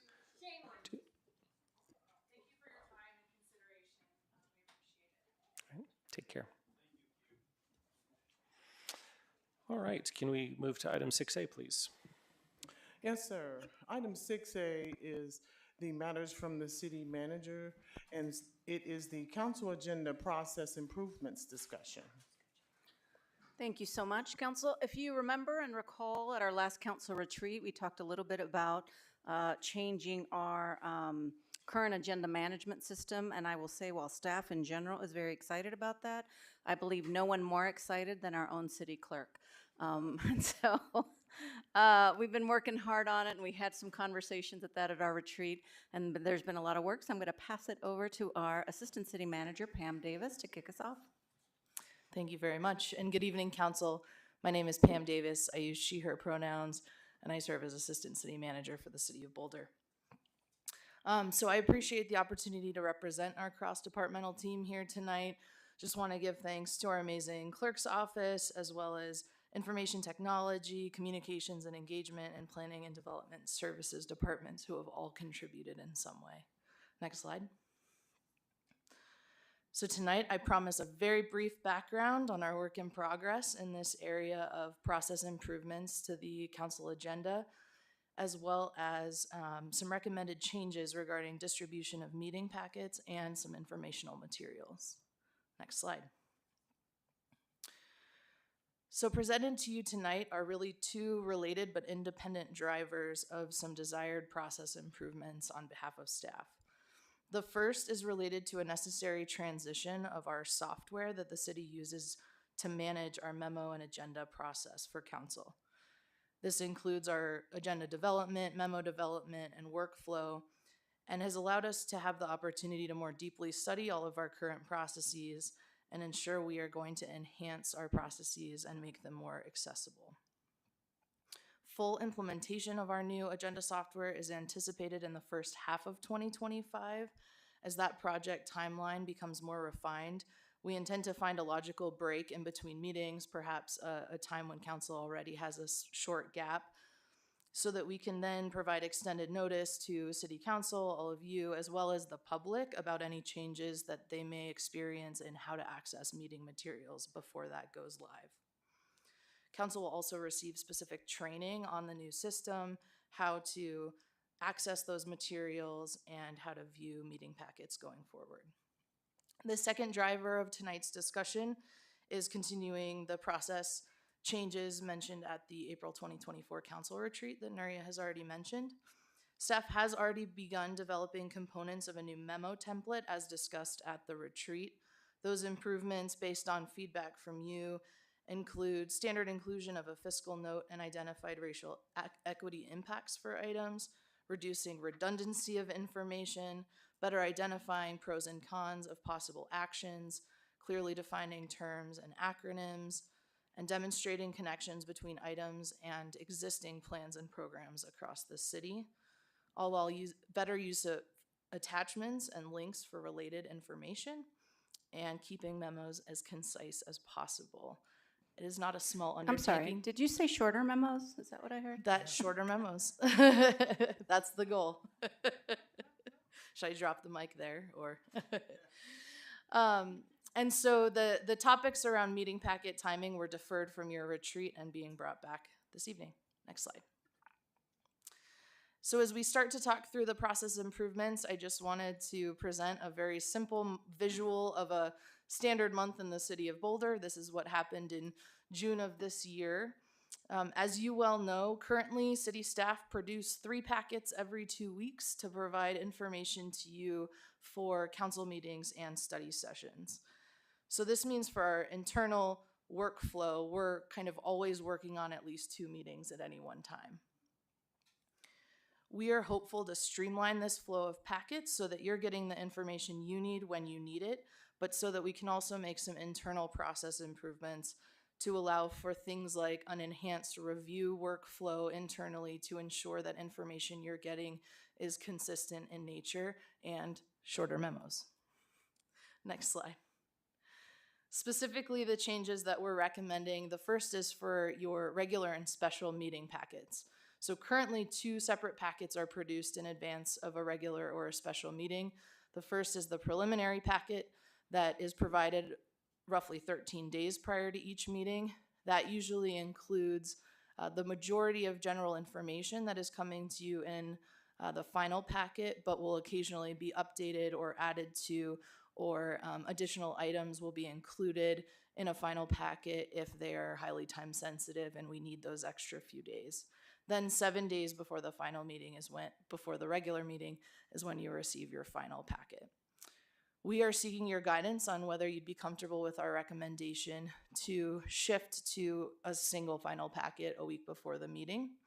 Considerations in making this recommendation include certainly on the staff time, producing 1 memo per meeting certainly allows for efficiencies in our clerk's office and across our departments when also balancing that with the work needing to be done to produce the information for you.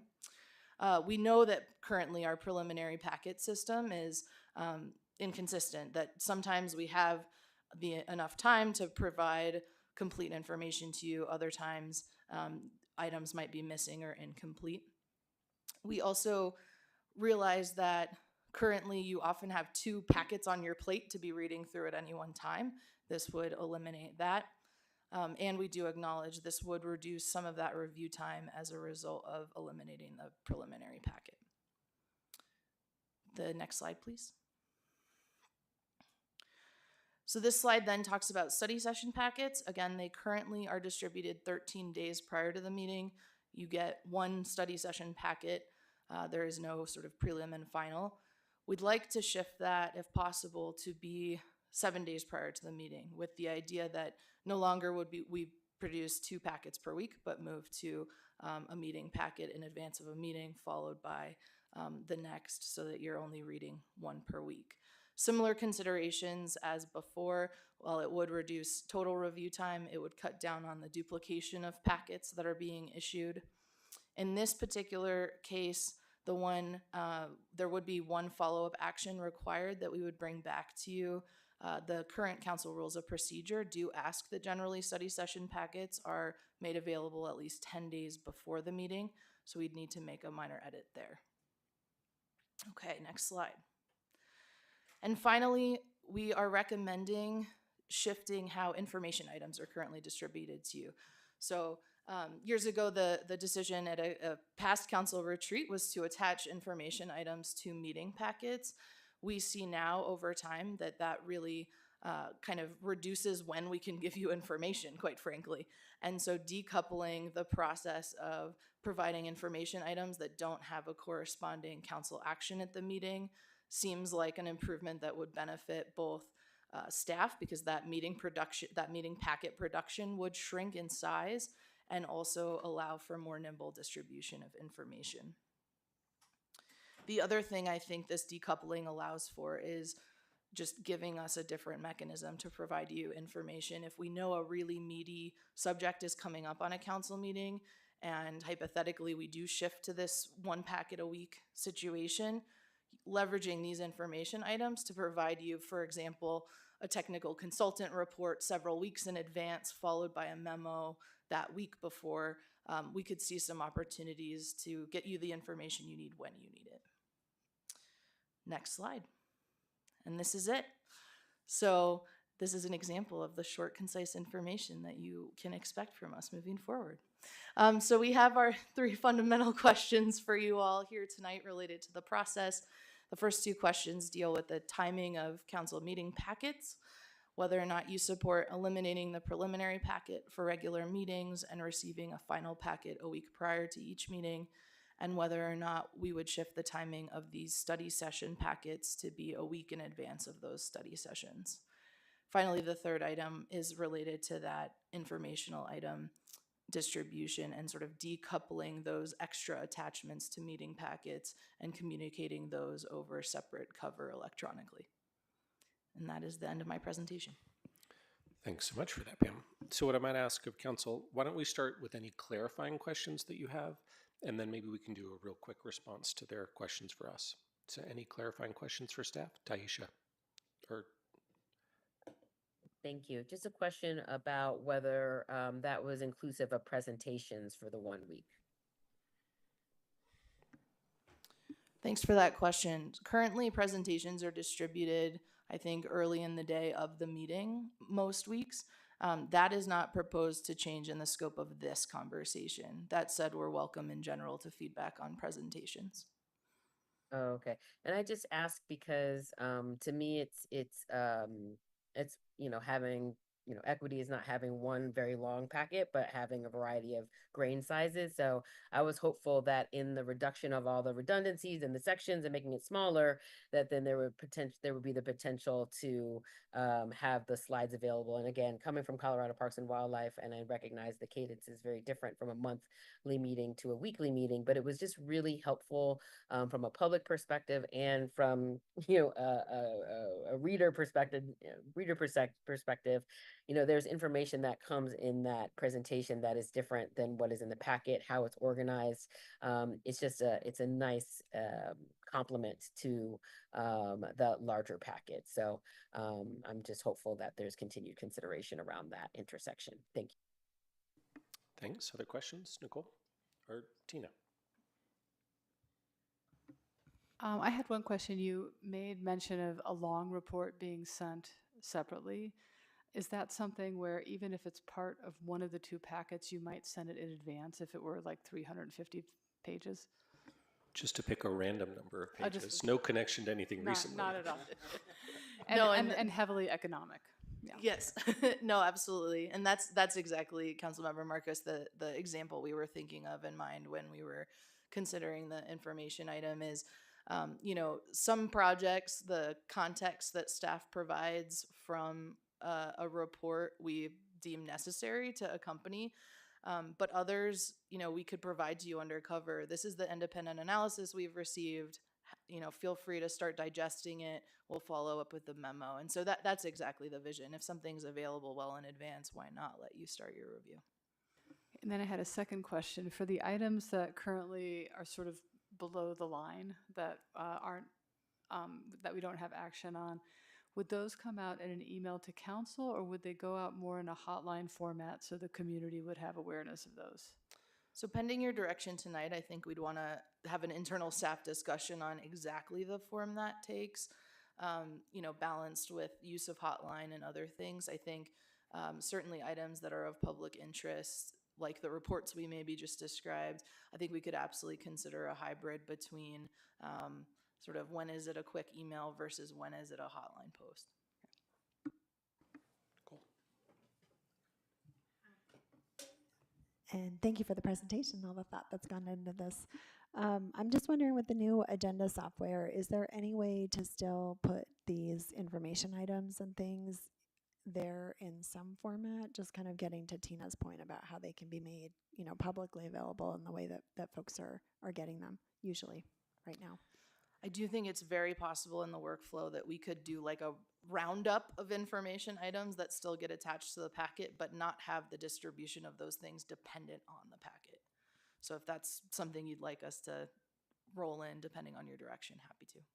Okay, thanks. Yeah, I don't know that I have a strong opinion about it. I just maybe something for you all to discuss and see if that's worthwhile. And then the other question that I had is just if you would mind considering in the information materials distribution, having things have consistent subjects or something like that we can easily use rules to just kind of, I would love to be able to take them out of my inbox and put them in a place that I know I should kind of go to and check in on to avoid them getting lost in the mix of everything else we get.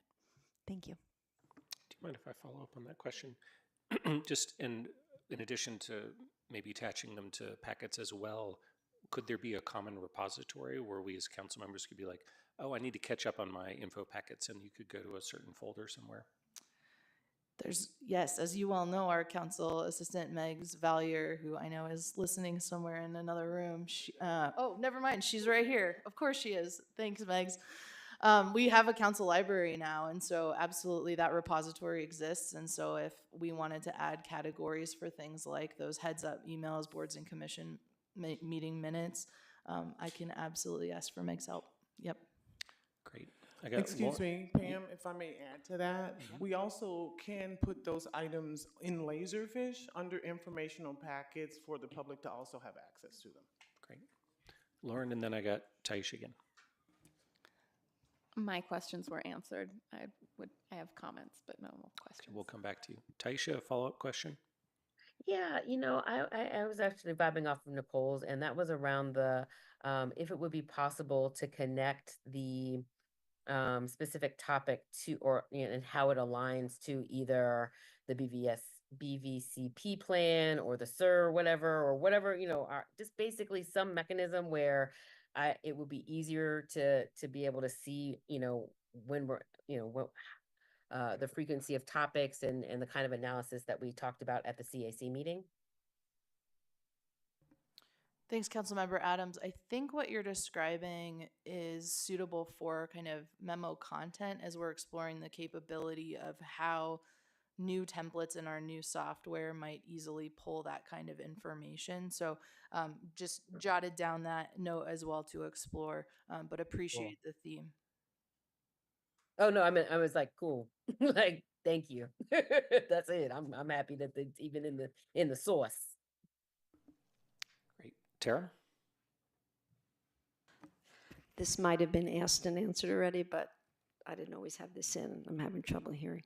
So, Alicia, what did you say about the information packets? Because right now, let's see, I've been on council 2.5 years, and I remembered one time to read them. So only one. So I'm hoping that they're in a place where I can, when I have free time, and that's not after reading 350 pages, get to those information packets. And like, how can they be in such a way that, like, big letters, this Parks and Rec, for instance, wants you to read this information packet about tennis, because I keep missing them, and it's my bad.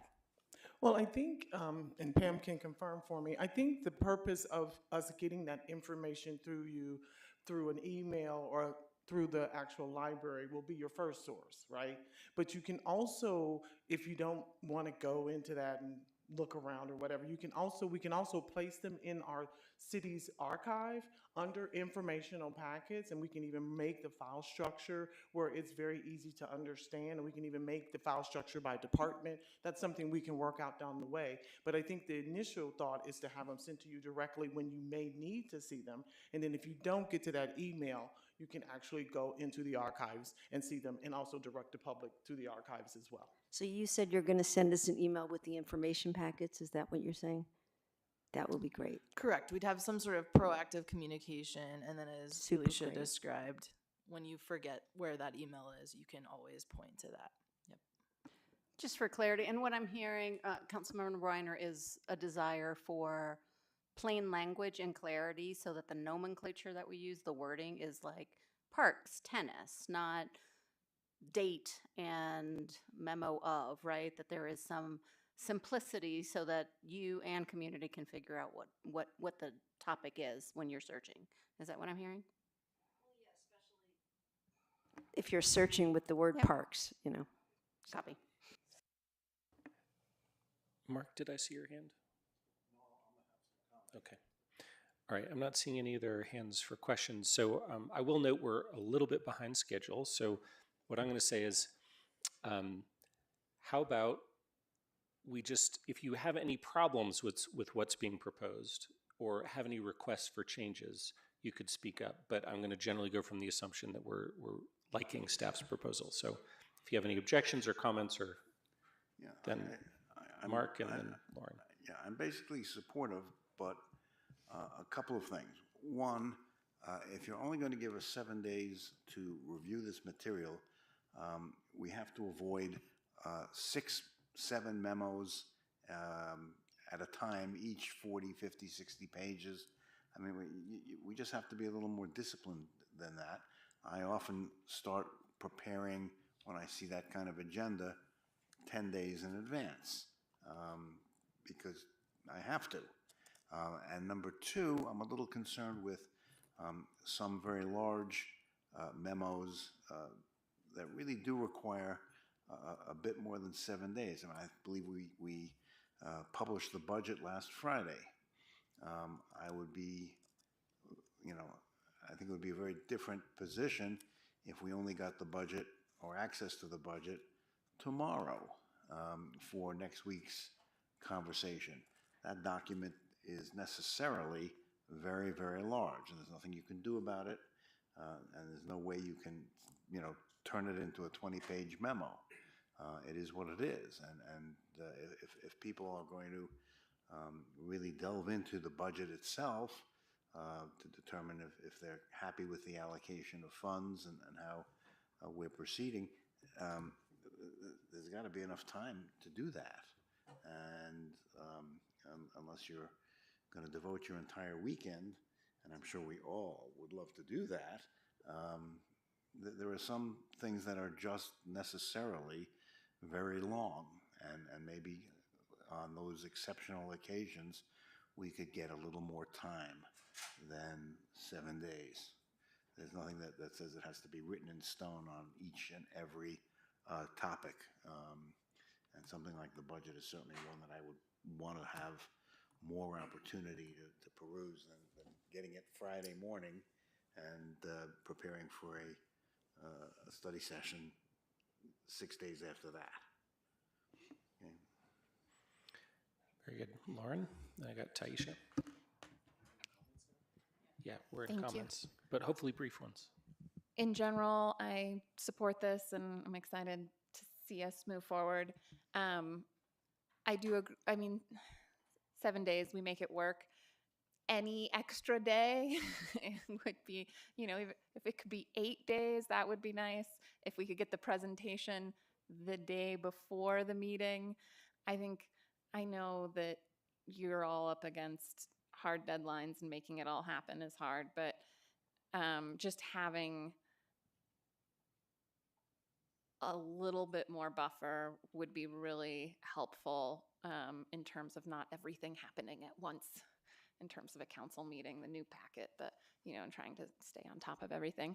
I will also say that with the informational materials, while I support them being distributed other ways, again, having the link in the packet is just a nice way to make sure that you don't miss an email. We get so much email, and I think it also is nice for the public record because that is someplace that the public already knows to look for what's kind of coming in front of council, and a nice way to record that is information that's publicly available. I'm open to other options, but I think it needs to be something beyond email. Thanks. Taisha, did you have your hand up?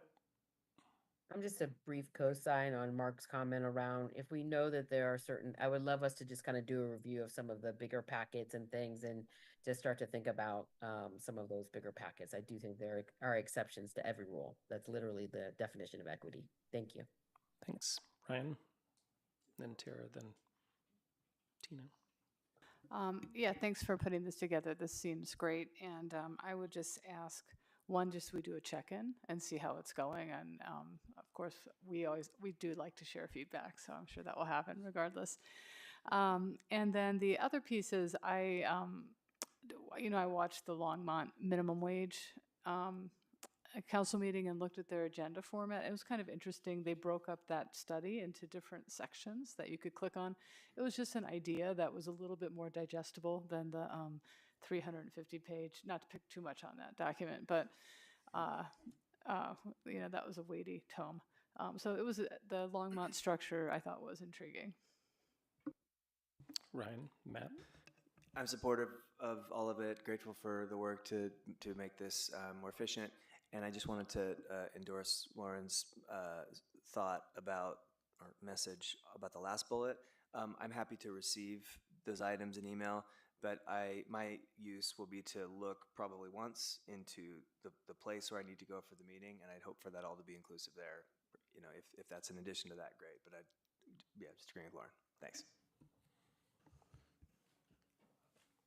I think this is all the right direction. It's a long time coming, so I appreciate the work to get there and look forward to what this committee is going to do on some of the subsequent work where it will likely get a little more difficult to get there, but this is a good start. I just want to, I'm sympathetic to Mark's point. And I think it's probably a pretty straightforward is just sort of have no less than 7 days, but offer discretion for maybe up to 10. And that discretion is something we lean on CAC to do. They're looking at that long term coming down the pipeline. And maybe CAC goes, oh, there's this big one coming. Maybe we'll key up for 10 days on that, giving enough notice to staff. And again, not being abused, but I think that's a way to sort of have our cake and eat it. No less than 7, discretion to go to 10 if the situation demands it. I just want to throw that out there, something more specific to pin on. Thank you for the great work. Mayor, may I respond briefly for clarification? I'm hearing specific items we may want to identify for that early dismissal, not necessarily every full meeting packet. And so as we have that conversation, I just want to clarify what we might do. For example, budget's coming up. There happens to be 4 consent items as well. The meeting packet in its entirety can maybe still hit our normal cadence, but that memo, that specific item memo can be delivered under separate cover to you early. Does that sound reasonable? Yeah, I think that's the kind of thing I'm hearing. I'll call on myself here and say, I do actually really I benefit from getting, enjoy is really the wrong word, benefit from getting the preliminary packet and from the study sessions 2 weeks in advance to try to keep on top of everything, kind of see where the schedule is going. But I recognize the benefits of doing it this way, so I'm supportive.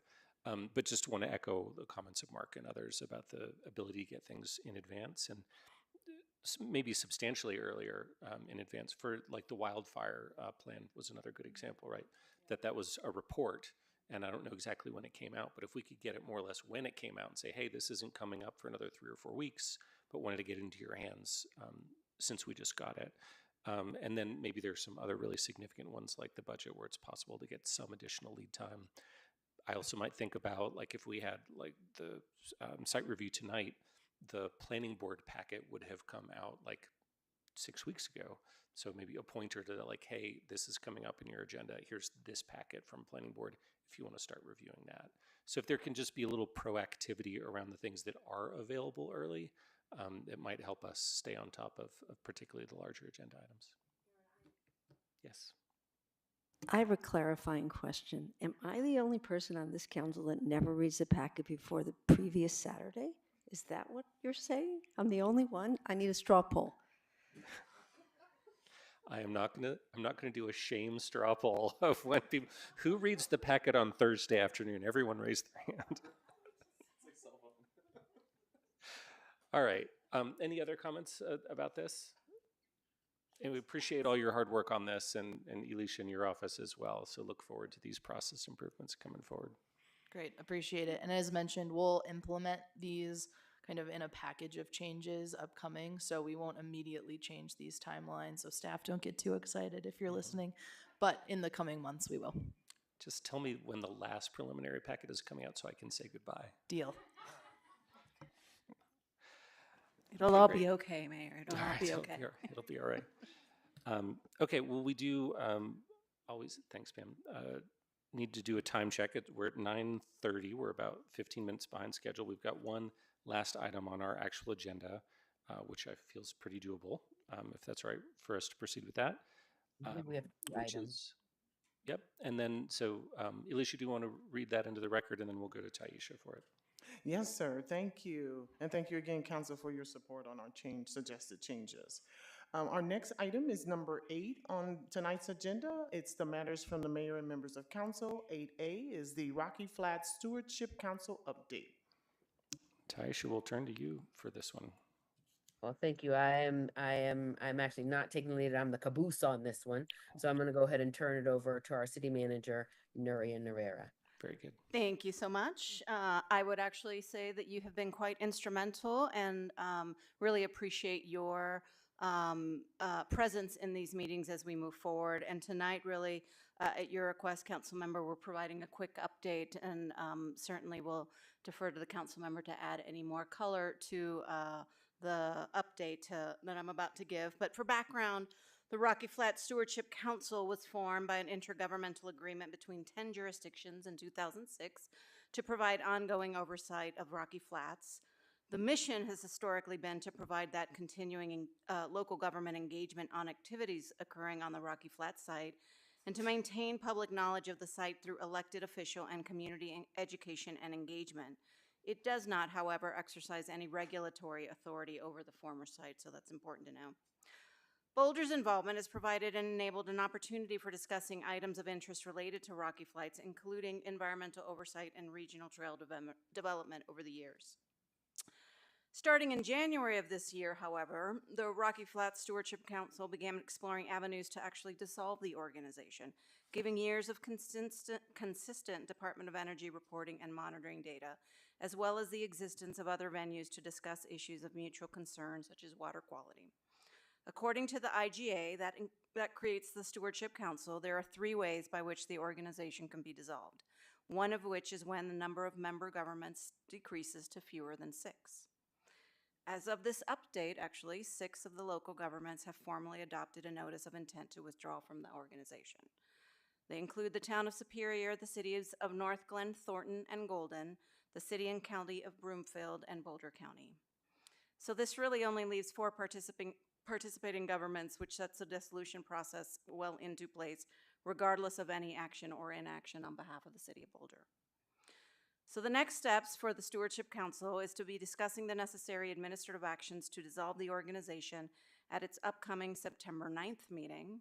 The Executive Director, David Abelson, is estimating that these actions will be complete by the end of first quarter 2025.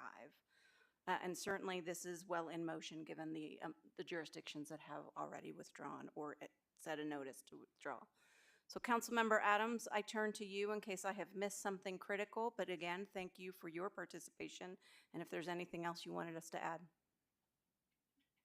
No, thank you so much, Nuria, and thank you again for the opportunity to serve. Again, I am so excited, was so excited to be able to serve and learn, and then and to all the community members who were generous with their time providing the history and background and discussions, tours with the Department of Energy for the unofficial tour with the Wildlife Refuge, as well as official tours of the Department of Energy and the actual area that only DOE members are allowed to be in. And, you know, even though I felt like, you know, the data provided to us and the scope provided to us, you know, met the criteria for the dissolving. And again, this was concurred by our city staff as well. There was a continued effort and interest to continue to stay involved and engage in our collective climate efforts because it's going to be, because it's going to need that.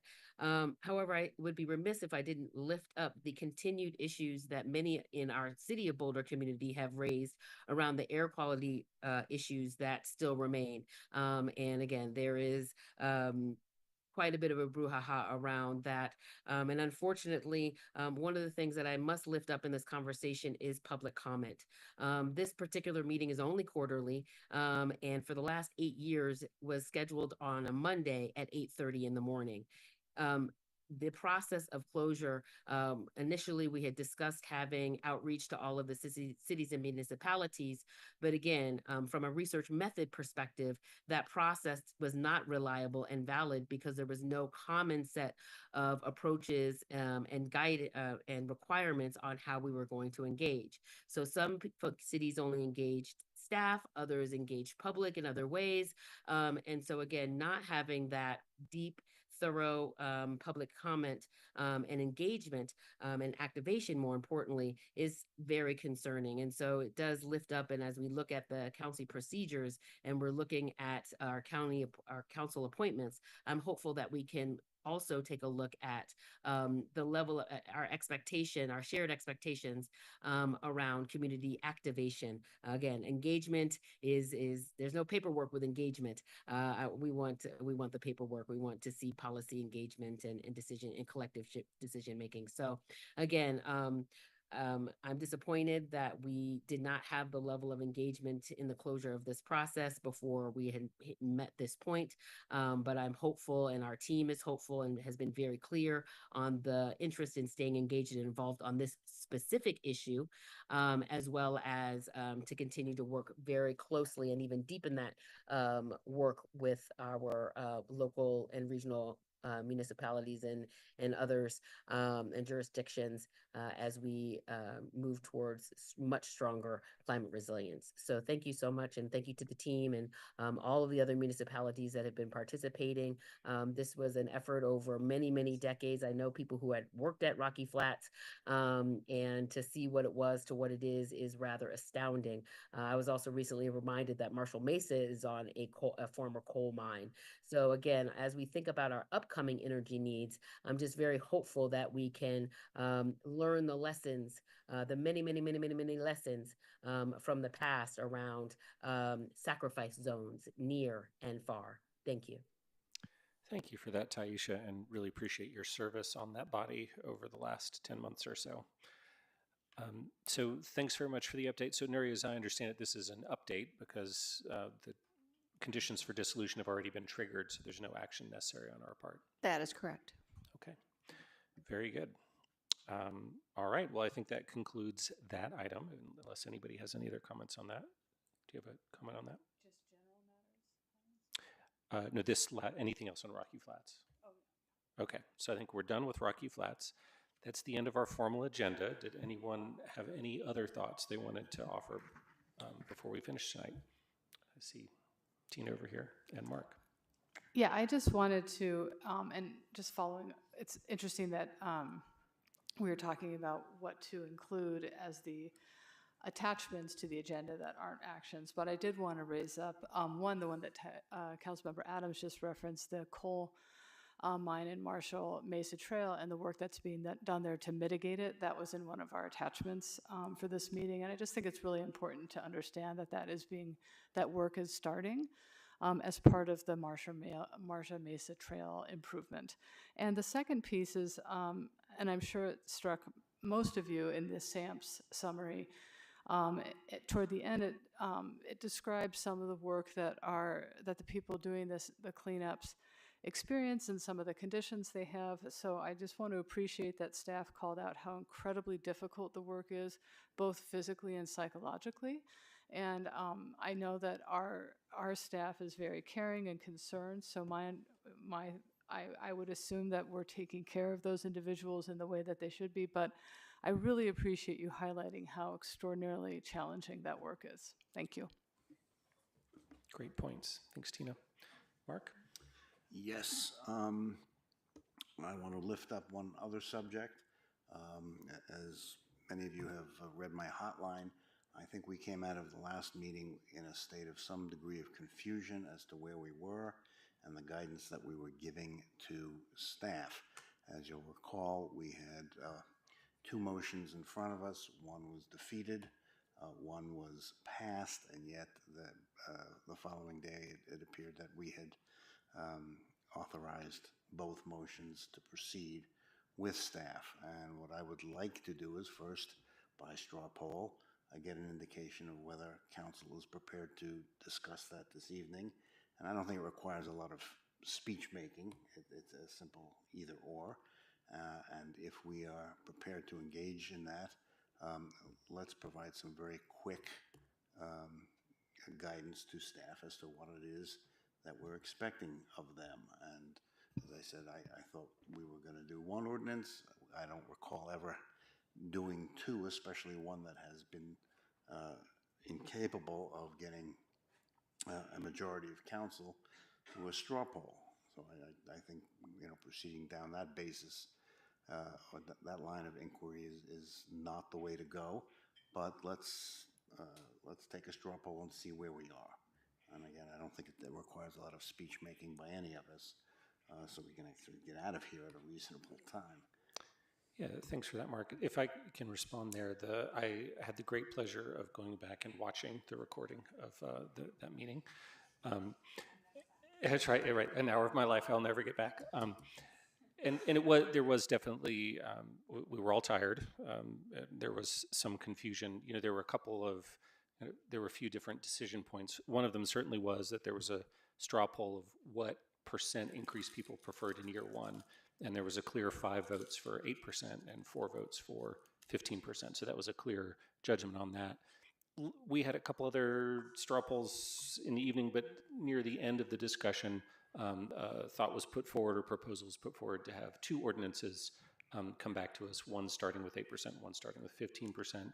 Some interest was shown in that, and so then that was put out there, okay, are people comfortable with us moving forward with two ordinances? And there were no objections. But at the same time, there was no test of the will of council, so there's no straw poll. And I have gotten ample feedback from colleagues and some people in the community that they felt like that was, the straw poll would have been necessary. So if it's the will of council tonight to have a straw poll on whether there should be one ordinance or two, we can certainly do that. Yeah, and so, but I would love to do something, consider whether we want to take it on, and then if we do want to take it on, do the straw poll, hopefully quickly without a lot of speechifying. Yeah, I had Tina, but yeah, if you want to clarify a question.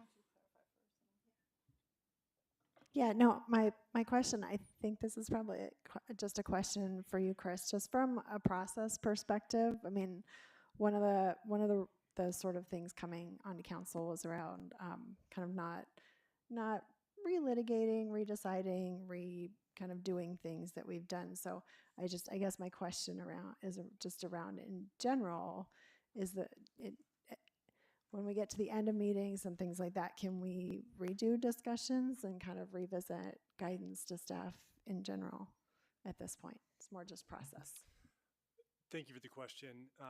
So the purpose of a study session is for council to learn about items and to give direction to staff. And I also went back and watched that meeting, and the direction to staff was pretty clear at the end of the meeting. And what we're really talking about is one ordinance with different numbers. And it's not like the ordinances are going to be substantively different. They're just some plug and play numbers. And so when you have this drafted ordinance or ordinances come before you at second reading for the public hearing, that's really kind of the crux of council's decision is, what are the numbers going to look like? Does council actually want this ordinance? But to answer your question, Mayor Pro Tem, it is true that to re-litigate a matter that's already been decided, it does require a majority of council to do that, and that's in the council procedures. Okay, thank you. And can I just ask one more? And just to clarify, when an ordinance comes before us, we can make motions to amend that ordinance, right? And there's sort of no limit on the amendments that we can make to that. Yes. Thank you. Yeah, to your point, regardless of whether we get one or two ordinances, the final decision is made at the public hearing, and motions can be made in any direction, for sure. I've had Tina lined up. No, I just wanted to reiterate this, and and it's very much what you just said, but I want to say it again. As I said during the study session, it is not my belief that we set minimum wage in the last study session, and I have noticed that this council will frequently change parts of ordinances on first and second reading. So I don't, but I also want to respect the direction that was given, even though I'm not 100% sure that was the right direction to be given during that particular meeting. So I just want to set expectations that it's not my belief that we set minimum wage, nor did we even raise it during study session. However, there was an indication by 5 people that the preferred number to start, if it were to be raised, was 8. Thanks, Taisha. And then maybe I'll gauge council's interest here. I actually have a significant process question, and it is around the use of straw polls. For those of you who tuned into the CAC meeting on Monday, I explicitly asked if a straw poll required, a majority for something to move forward, and was told no, double down no.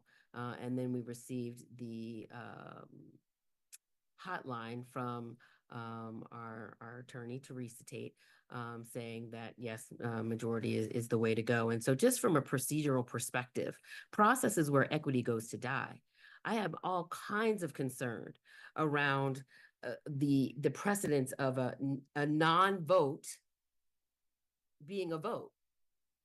We did not vote on that second piece. We did not do a straw poll on that second piece. And so for anyone to say, well, y'all didn't say anything, so it's a yes for us, we got enough, that's a dangerous precedent. I also agree with Mark's comment around having this be a top priority. for the council process group. And as I said, I am all kinds of concerned around a non-vote being considered a vote, whether it be a straw poll, a nod of 5. And if that is the case, I will plan to bring, it just gives the indicator that it's not even necessary to have a majority in order to give staff direction. And if that is the case, I plan to send a CAC about us discussing both a ceasefire and a, what's that other thing? Oh, opportunity to talk about international affairs. And I don't even need to have 5. I just need to have enough guidance to give staff for them to go and consider it. That's what we're saying. And I'd be happy for that. But see, I don't set process so that it meets just my needs. I set process so it's very clear to everybody. So I'm sorry, Mark, I know you wanted this to be a 5 quick thing. But to me, it is not about, is it a 1 ordinance or 2? It is whether or not we need to have a nod of 5, a straw poll of 5, a majority of us to give guidance to staff for them to take their time and energy to investigate any particular thing. So my thing is that we did not, from a process perspective, we did it for the 888, but not for the other alternative. And that to me is a problem. And in the past, going back to process, when we have missteps like this, we have been told by staff, excuse me, you missed a step. So again, I'm not pointing fingers at anybody, because that's 3 back at myself. I take responsibility for legislating after 10 o'clock. But what I'm not going to do is set a precedence that is very dangerous. I see we are over monitoring in some areas and allowing not enough clarity in other areas. So to me, the question is not even the question for me. The question is is a straw poll necessary to provide guidance? And if that is not clear, then we have a problem. Thank you. Thanks. Real quick, guys, hopefully. Just Brian, wanted to add, Matt. thank you. I just wanted to add my understanding that substantively there is really not a difference in what we do here, because whether there are 2 proposals going forward now or there are 1, in the case that there's 1, those who might seek to support an amendment could ask for that amendment. It would be along the same grounds as if there were 2 proposals. So I'm proceeding along the lines that there is no substantive difference. I think Taisha raises some interesting points about the more general process. So feel free to correct me, but that's my understanding. No correction. Yeah, Matt. I think being caught up on the details is important. I think I think what has become a bigger issue here is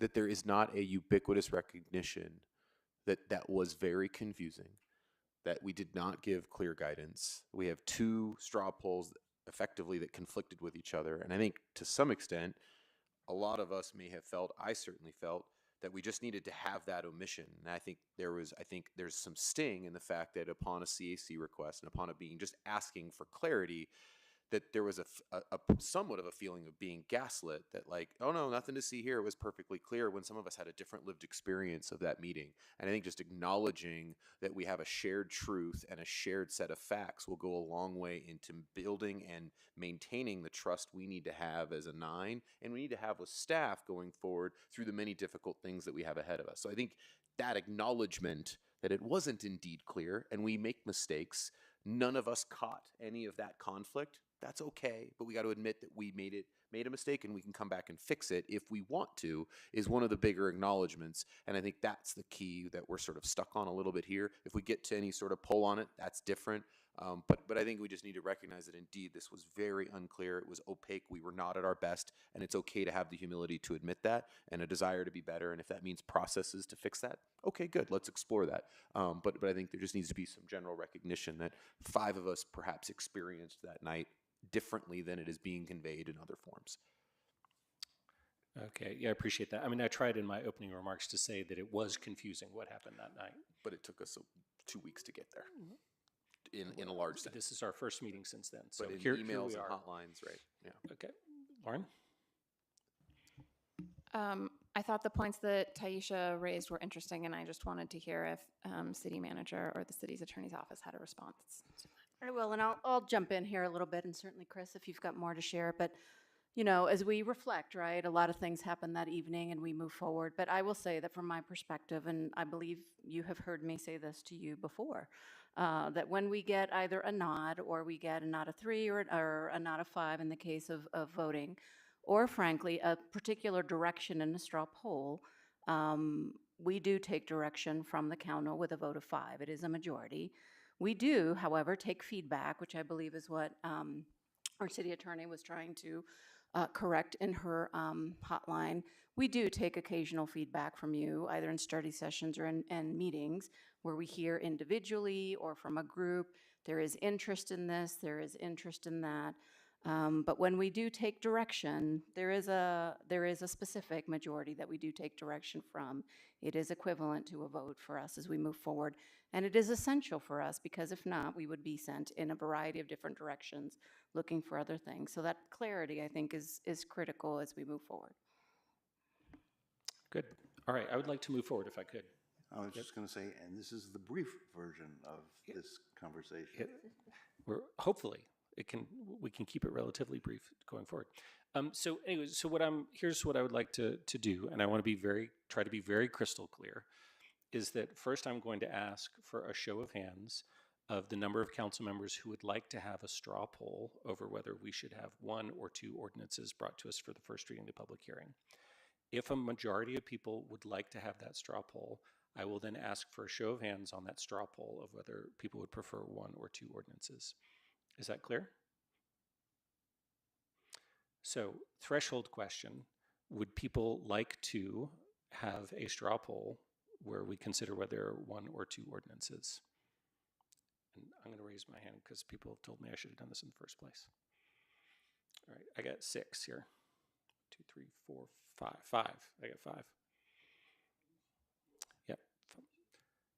So, so there are 5 people who say they would like a straw poll of whether there should be 1 ordinance or 2. So now this next question is a straw poll on whether you would like to have just 1 ordinance, which would have the 888 percentages, which was the straw poll that a majority of people said they wanted that number, or would you like to have 2 ordinances brought forward, 1 at 888 and a second at 15, 8.5, 8.5. Keeping in mind we can do whatever we want at the meeting itself. So choice number 1, would you like to have 1 ordinance with 888 options? All in favor, raise your hand. I got 5. And would you prefer to have 2 ordinances instead? All in favor, raise your hand. And that's 4. So majority would like to have 1 ordinance with the numbers 888 in it. Does that provide clear direction? Yes, it does. Okay, very good. Anything else that anyone wants to add to that discussion? All right, seeing none, we did at least get done before 10. Have a good night, everybody. Meeting adjourned.